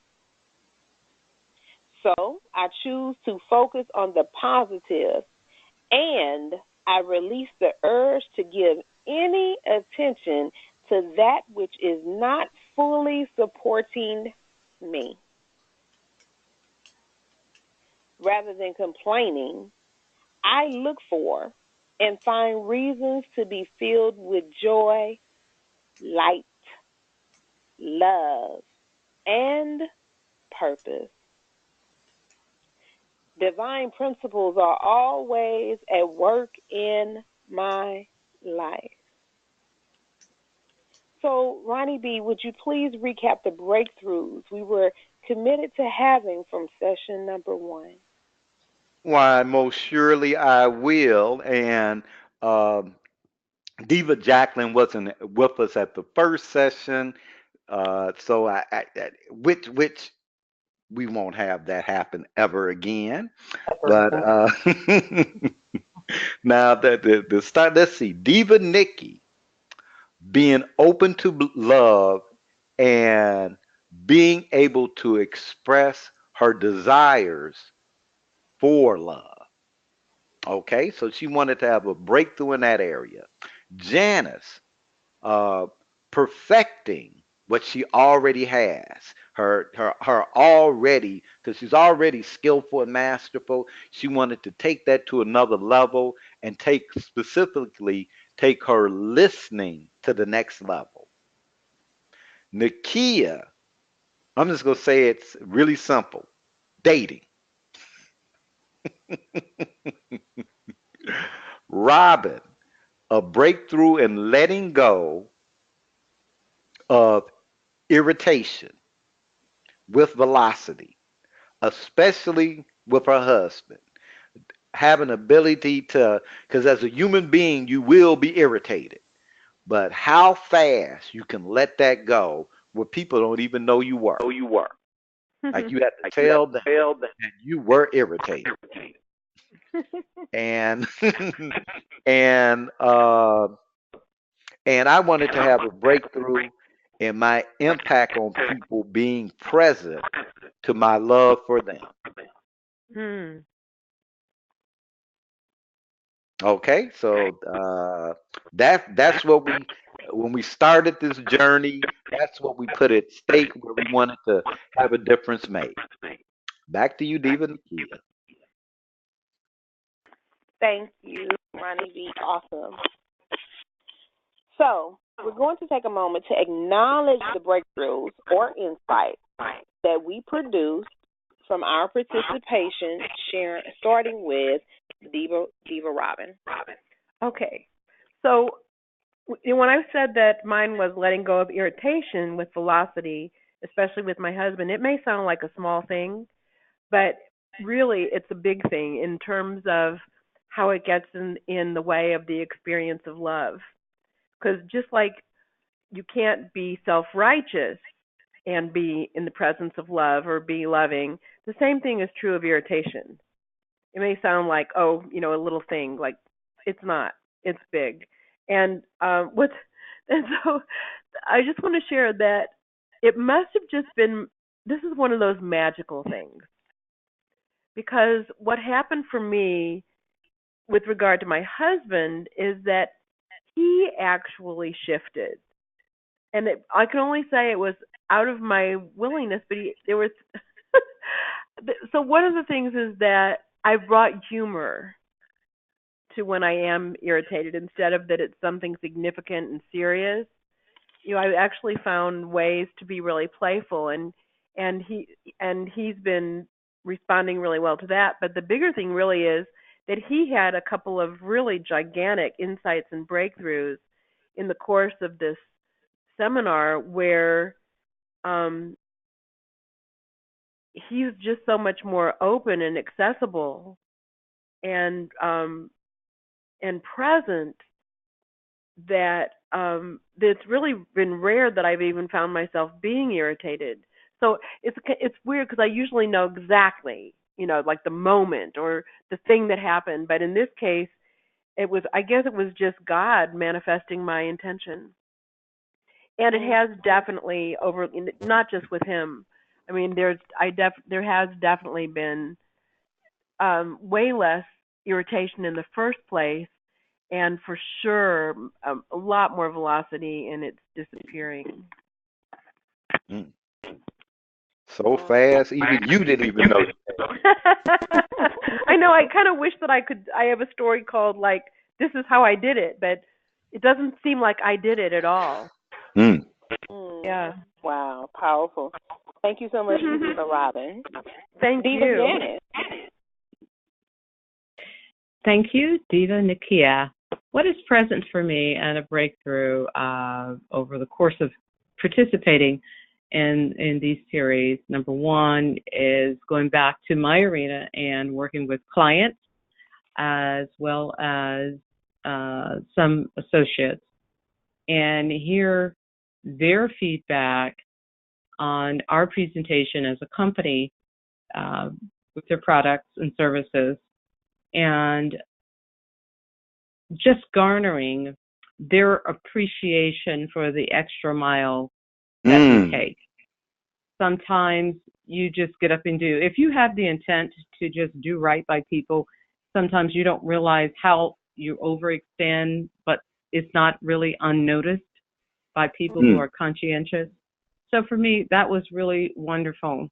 And a breakthrough was with a colleague whom I never really calculated how long I've known her.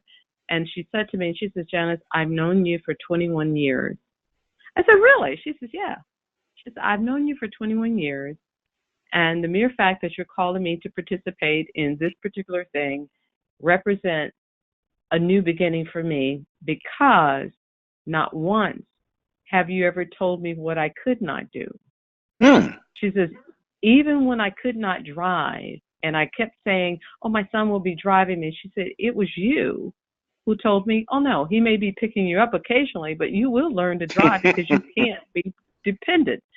So for me, my breakthrough has been to continue to push people that need to be pushed, and to elevate them to a degree of awareness of how great they are because of what God has given them. And you don't need external opinions.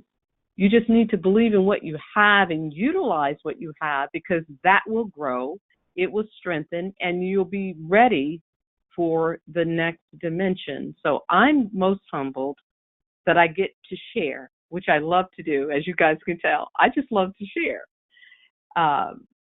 And it's a wonderful thing because we don't know where people are in life. And that's what I'm reminded of. Some people they get up every day, they're functional, yet they're in very low places because they don't have that extra push. They don't have Ronnie saying you can do it, or sending all these emails that we get during the day saying how great we are and all of that. But some people, you just need it.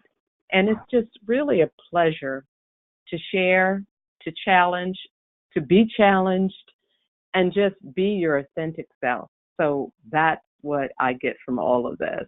It's just to be true to yourself and not look for external approval, but be good.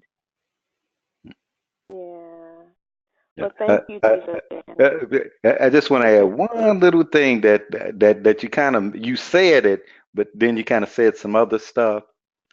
Was that being able to take the acknowledgement and appreciation of others.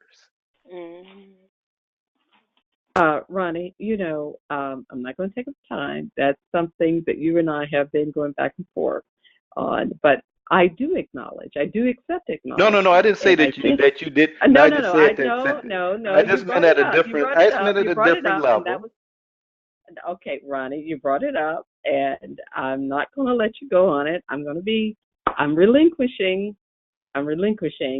But I think the perception is not correct, darling. I really don't. However, Okay, well, you I didn't have a am breakthrough okay. in I'm good. appreciation I'm and good. I'm acknowledgement. good. I'm so good. I'm good. Okay. So, Diva Nikki, and again, thank you, Diva Janice, for sharing. We appreciate that. Diva Nikki, my love. So, we're taking a moment to acknowledge the breakthroughs or insights that we have produced in our participation, okay? Diva Nikki? Absolutely, yes. Thank you. So for me, it was several things. Beginning to have the conversations with other people and relatives in particular, that yes, I am open to love and romance. I'm open to dating. This is what I desire in my life. And actually allowing them to share in my sharing and in my experience was huge for me, because normally that's what I would just keep, to myself, and I almost actually be kind of offended if anybody else kind of intervenes. So now I'm like, it's okay, and I just love just having those conversations, like I said, were huge for me. Another thing in my breakthrough was being present to how this moment is the moment that we have. And tomorrow is not promised. And the moment before this moment is already long gone. So I essentially am the kind of person that put things off and say, well, in the past I might would have said, well, I'm grieving my mom, still having my mom's affairs and going through this process, so now is not the time. My breakthrough is in saying it's okay at this time, but to be open and vulnerable and sharing with prospective people that this is where I'm at in my life and what's going on with me. This is this is the space that I'm in. But you're open and welcome in this space. And even in preparing space in my home, because I live with my mom, and now I have this big old house to myself. And so in taking over all of these responsibilities and now, this new home, it's like I could, as I was cleaning up things, I began to create a space that says I'm open to sharing my space. Whether I would ever have to need to or not, I'm open to sharing my space. And at the same time, and I did that by not putting all my things all over the house, right? Not making sure every closet has all of my clothes and all of my shoes in every closet, in every space, all the medicine cabinets. And at the same time, being able to keep a lot of my mom in the home and not crowd her out or reduce my mother to a box.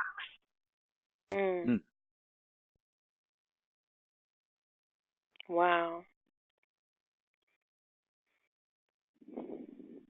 Thank you so much, Nikki, for sharing that. And I'm sure that has resonated with so many people, whether it's a mother, a parent, a sibling, a grandparent that has been lost. Thank you for your transparency and sharing, and we love you.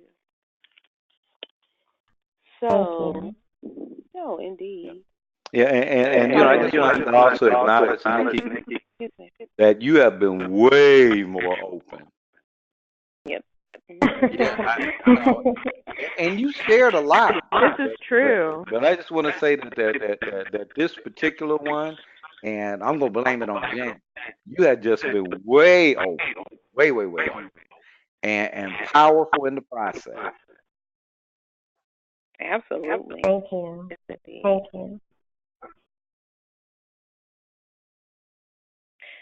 Okay, so Diva Jacqueline, I know you had not been here, but is there anything that you would like to share regarding your experience, at least from this session, that you received a breakthrough in or insight? Absolutely. First, I just want to thank Ronnie, especially for inviting me, and the ladies for sharing, and also the emails that were shared. Just having this conversation is just so vital and it's so important. And I love the idea of working through these ideas and actually doing the work together and working through the experiences together. So it's been very insightful to be here today. I do want to say that it's just a reminder that I'm in the driver's seat. I decide everything. I decide my point of view. I decide my reaction. I decide if I'm going to acknowledge what I'm doing. I decide each choice I make. And that's causing my experience in life. Just a reminder. I just want to thank everybody here. Thank you. Awesome. So, Mr. Ronnie B., would you like to share a breakthrough or insight that you produced from your participation? One thing just really, in being able to connect with a lot of relatives, and one of the things was that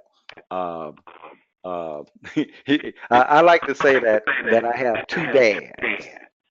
I have my dad who raised me, and I have my father who, if it wasn't for him, I wouldn't be alive. And one of the things is that from my father, that if it wasn't for him, I wouldn't be alive. I'm actually working with that side of the family to have the first ever family reunion. And guess what? We created a game. Ooh. Where we're having a monthly call to create our first family reunion. And part of the game is to get as many people as we can on the call. So, and that was like unheard of. And I'm starting to learn about it. Then on the other side, I put it like this. I have a sister from another mother. I'm not going to explain that too much, but I have a sister from another mother. And to be able to connect with her powerfully and hear her as this great woman is just like, God, thank you. And what I got was that it was love. It was like, wow, you know what? I love this woman. And that was a choice, not a decision. So, and then the other part is that being able to work with powerful women, because you ladies are powerful. You each have your own thing that you're doing, you're up to, but I love women who are in action, and we may disagree on ways, but forget that. It's like something that it was either Diva Robin or Diva Janet said that like, hey, okay, so we don't, so our ways are different, but our hearts are in the right place. So I just wanted to acknowledge that and be thankful for it. And for the participants who emailed us, and I got to acknowledge one of my favorite participants who's been with us every darn webinar out of Chicago. And that's my dear friend, Catherine Gregory. She's this awesome, awesome woman. And I pray she's getting value out of this because she just supported us for years. So I do need to get that in while we're live and on the air. Plus, she might come to the next webinar. So back to you, Diva Nakia, so that you can share what you're going to share. Well, thank you very much. And thank you for your share, Ronnie. So, for myself in the area of dating, the breakthrough that I've gotten, and I actually had it resonate with me today, which was ironic. I created the space and the opportunity to get to know a gentleman, as I had previously shared, that has had an interest in me for a period of time, an extended amount of time. And I also came to find that as a result of my openness and willingness to really get to know him, as well as be open to really dating, there are so many other individuals that have approached me since then.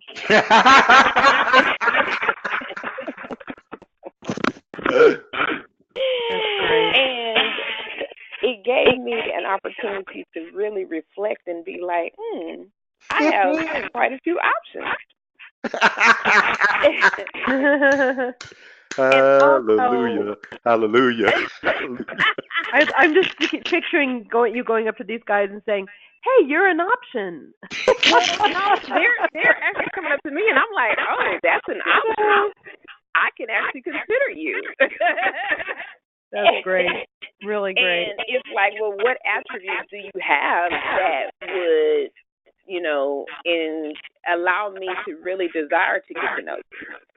It opened up a space for me to be able to have a choice and choose wisely based on who I'm being, who I consider myself to be, and who I anticipate I'm going to become.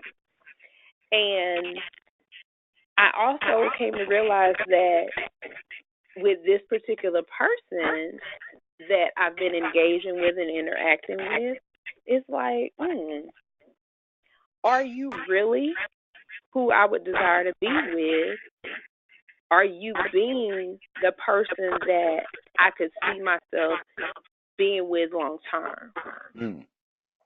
And giving myself that freedom and that ability to actually choose and being forward and straight with the conversation and being present to his engagement with me, his lack of engagement with me, or how he handles my authenticity.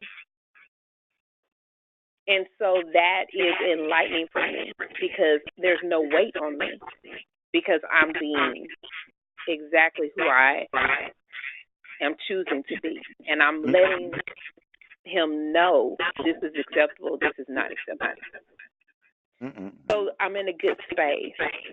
Wow. And I was able to even get closure with my son's father just the other day through a possibility my son created. Wow. Yeah. And I was so straight with him and transparent. And he was like beyond floored to where he had a loss of words and had to really swallow who he had been being for all these years, acknowledge me, and apologize authentically. And in the presence of we sending you a bill. And Ronnie, he even made the decision to come to my completion night on Friday night. And in the space, it's like, oh, I'm with her. I'm like, hey, this is my son's father. let's make it clear. We're not together. So, yeah, don't close the door on me. I have So it was I've definitely had a breakthrough and had insight on my desire today, what I'm looking for, and what I choose to accept and not accept. And it's a beautiful thing to be present to my greatness and my own voice. So, yeah, that's what I got. Wow. Well, keep playing the game.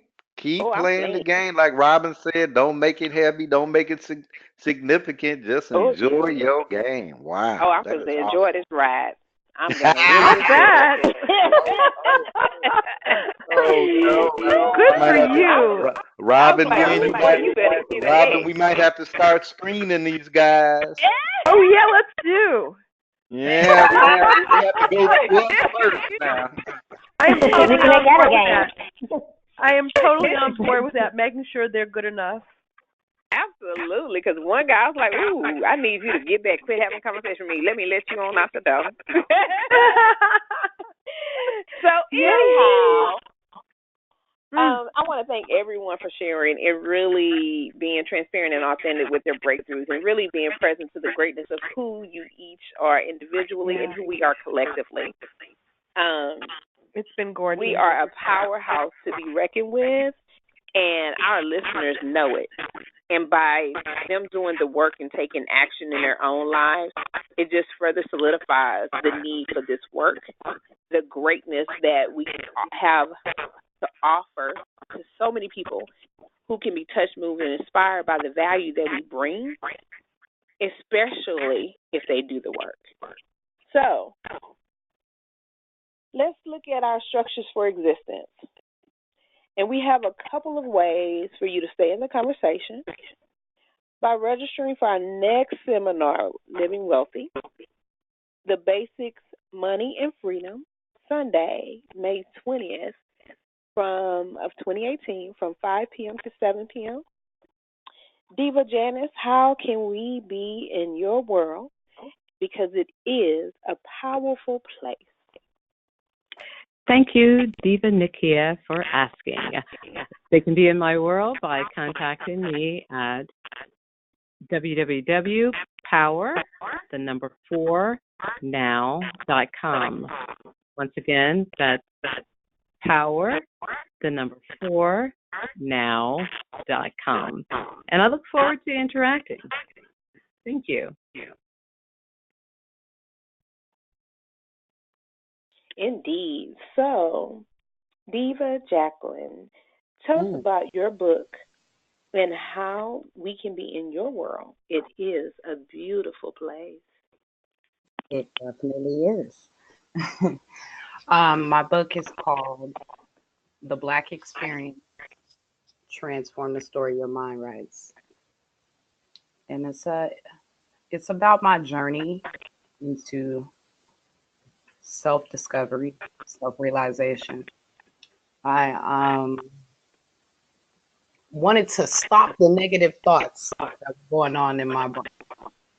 And I just went on a research project, just the way my mind worked. And learning about the way my mind worked led me to spirituality. And I just talk about that journey. And I also share all the wonderful things I learned and the tools that I was able to use to come to that awareness.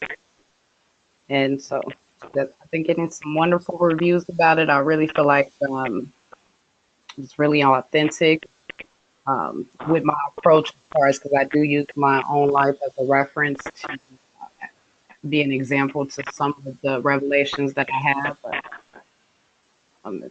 it's been awesome. Everyone is really excited about it. Been getting a lot of great reviews, a lot of good feedback from the readers. I also am very active on social media, Instagram. You can find me on Instagram at Mine Writes, write like on the paper, 365. So MINEWRIT mindrights365, and also website mindrights365.com. I recommend everyone goes there if you get a moment and try out my free assessment.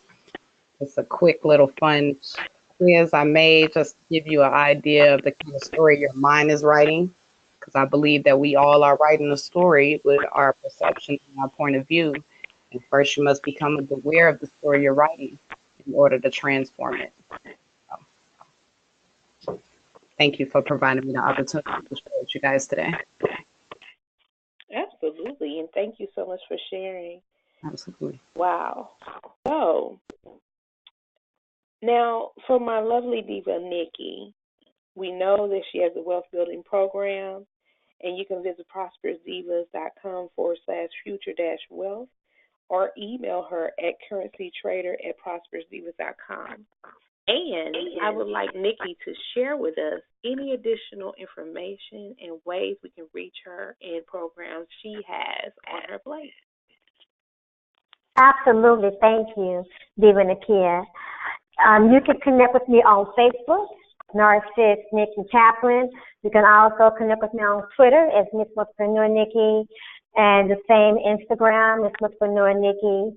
And as well as stated, you can ask me or inquire about my wealth building programs at prosperousdivas.com/future-wealth. Diva Robin. Okay, well, I have two books. I haven't even told you guys this, but I have two books coming out, and they'll both be out. Well, one will be out probably by the end of this year, and it's about. It's co-written with a successfully graduated coaching client of mine, who got so much from it that she wanted to share her journey of being coached by me, and it will be called "I Was Never Broken." Wow. And That's good. And it's very interesting because she's a rabbi also. The other book is about how to get transformation from contemporary art, and the working title is Art Savvy 101. You can see my artwork on my website, which is robinjameson.com, and Robin is ROBYN. Jameson is JAMISON, so it's robinjameson.com.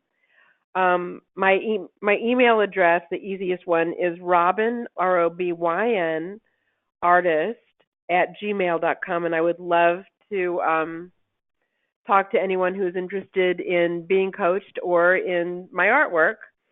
And I can also be found on Facebook.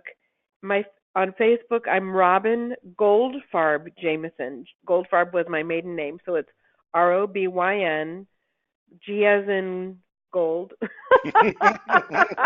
gold, F as in Frank, Farb, Jameson again, JAMISON. So those are all different ways to reach me. And I just want to say it's been a complete privilege and an honor to be a diva for this seminar and to work with these amazing, amazing women and you, Ronnie B. I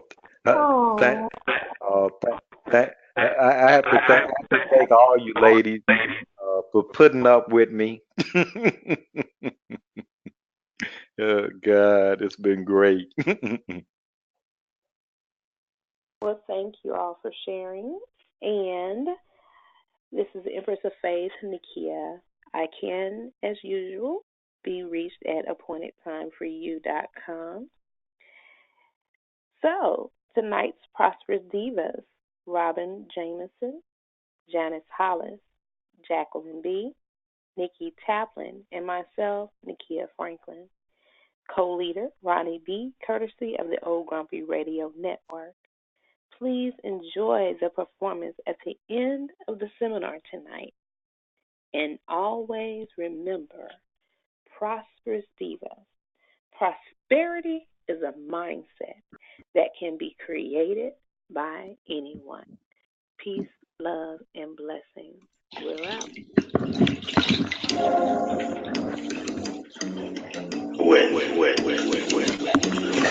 Dream.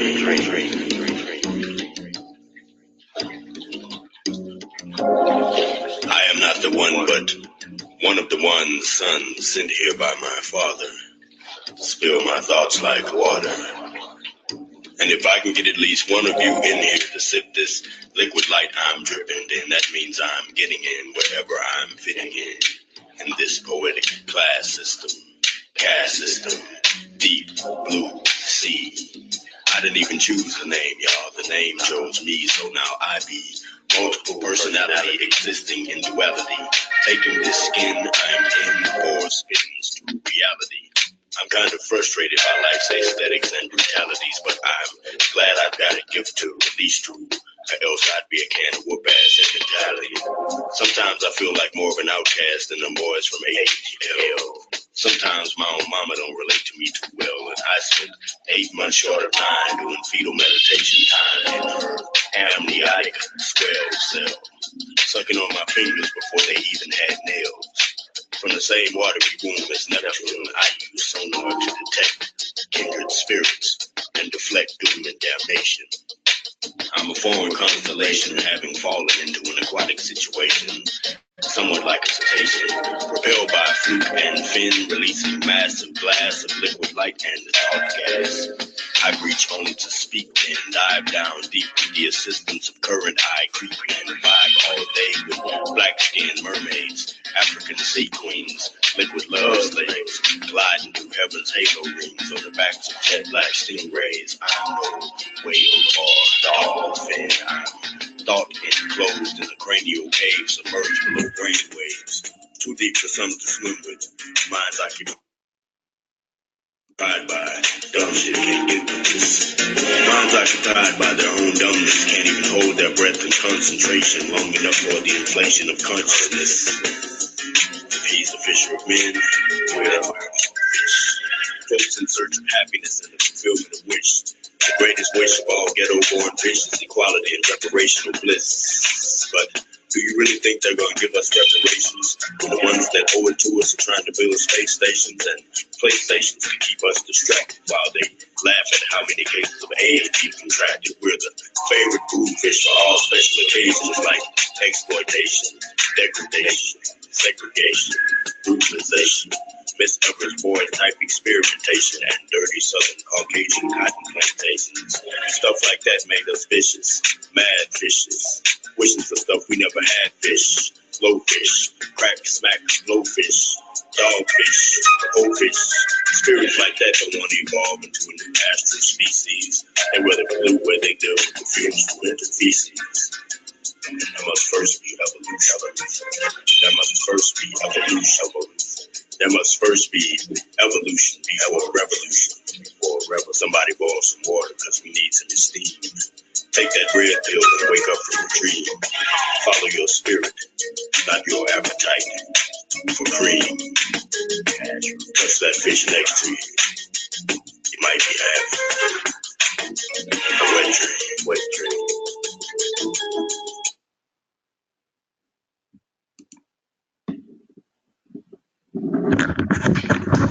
All right, y'all. That would be called a wrap. Happy good. Great session. Great finale. Divas! Ronnie B! Woohoo! Well, let's check in with the new lady, Miss Jacqueline. How was the session? It was wonderful. I'm so glad you invited me. Well, I'm glad that you enjoyed it and found some value in it. Absolutely, I did. Absolutely. Wow. Believe me, It was great having you. yeah, it really was. It really is. Yeah. You just hit the deck running, and it was as if you'd been with us all forever, you know. Well, that's what I felt like when I felt like a good friend. I was like, oh my God, these are my family. Not bad, not bad. Oh, hey. These are my kind of people. Oh, you're kind of peoples. All right, okay. And wow. Okay, all right. Okay. Anyone else?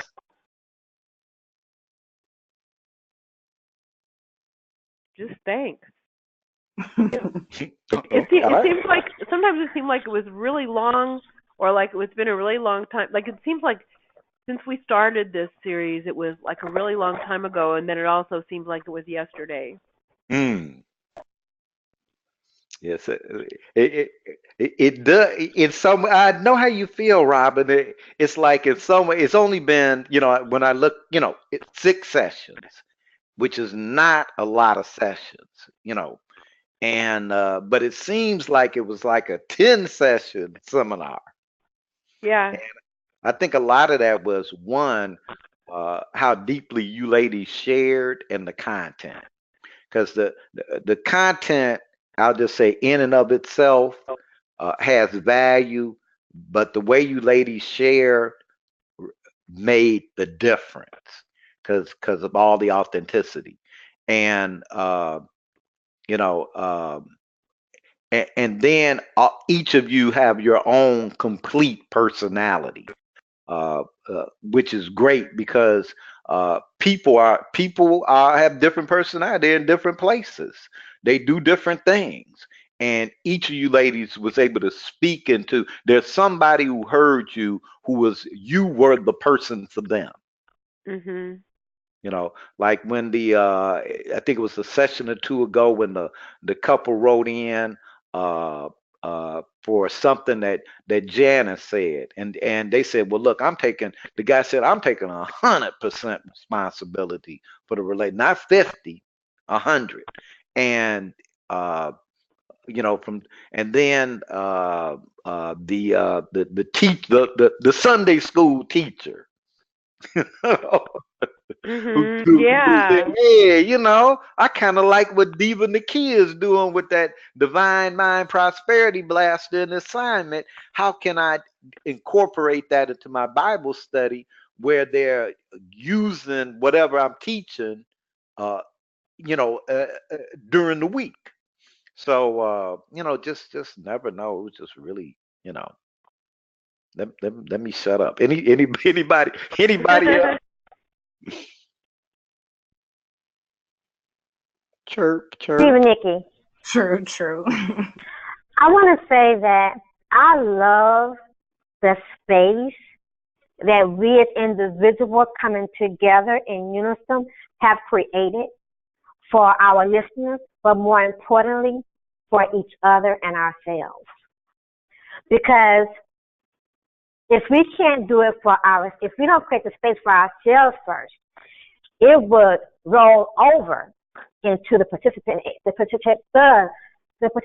area, and for our listeners and for those taking the course along with us.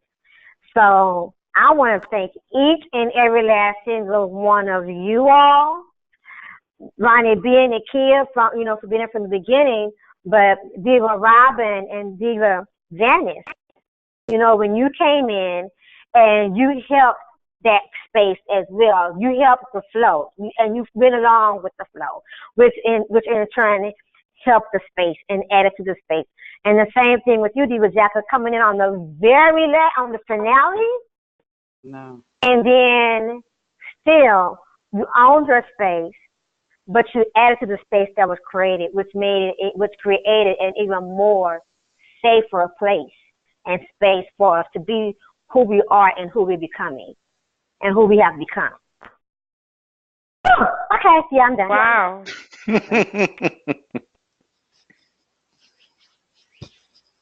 Amen. And so it is. Yeah, really. Janice, anything you'd like to say to complete the seminar? Actually, I heard a no. whole I heard a whole bunch of people mention books. I heard that. Yeah, I heard that. Thank you, Ronnie. It's just been very enriching. It's been very, very, very enriching listening to the ladies share. And for me, I was just thinking of people that I know in my immediate circle. Some clients, it's like, okay, that's that person. Okay, there's just things to learn, things to garner, and it's just nice. It's really nice because the environment is a loving environment, and it's just priceless, absolutely priceless. Well, thank you. And I like the loving environment because I come off so mean. And Yeah, right. You do not. well, in my occurring world. Ah, how many Hey, people I are gotta there work. on the Hey, I planet? gotta How work big on is yours? stuff. Hey, I gotta work on stuff. Come on. I'm in the program too. I don't be knowing. Ronnie, since you opened it up, this is only for you. It's also called schizophrenia, but we love you, and we're going to take you in all of your craziness. We take you as you are, because we know you hear things. We know that. We're convinced of that. But it's loving. It's all loving. I thank you. Y'all just don't know. I be needing y'all. I had to deal with the people who don't listen to this. Oh We God. understand. Yes. Well. And who's left? Who did we miss? Nikki? Did we miss Nikki? You always miss me, but that's okay. I love you anyway. I told you, me and Robin, we cannot checklist. These guys got to come to us first. I just want to say everything has it's a different flavor. It's totally a different flavor, a different mixture. And I like it. Can't say that I don't at all.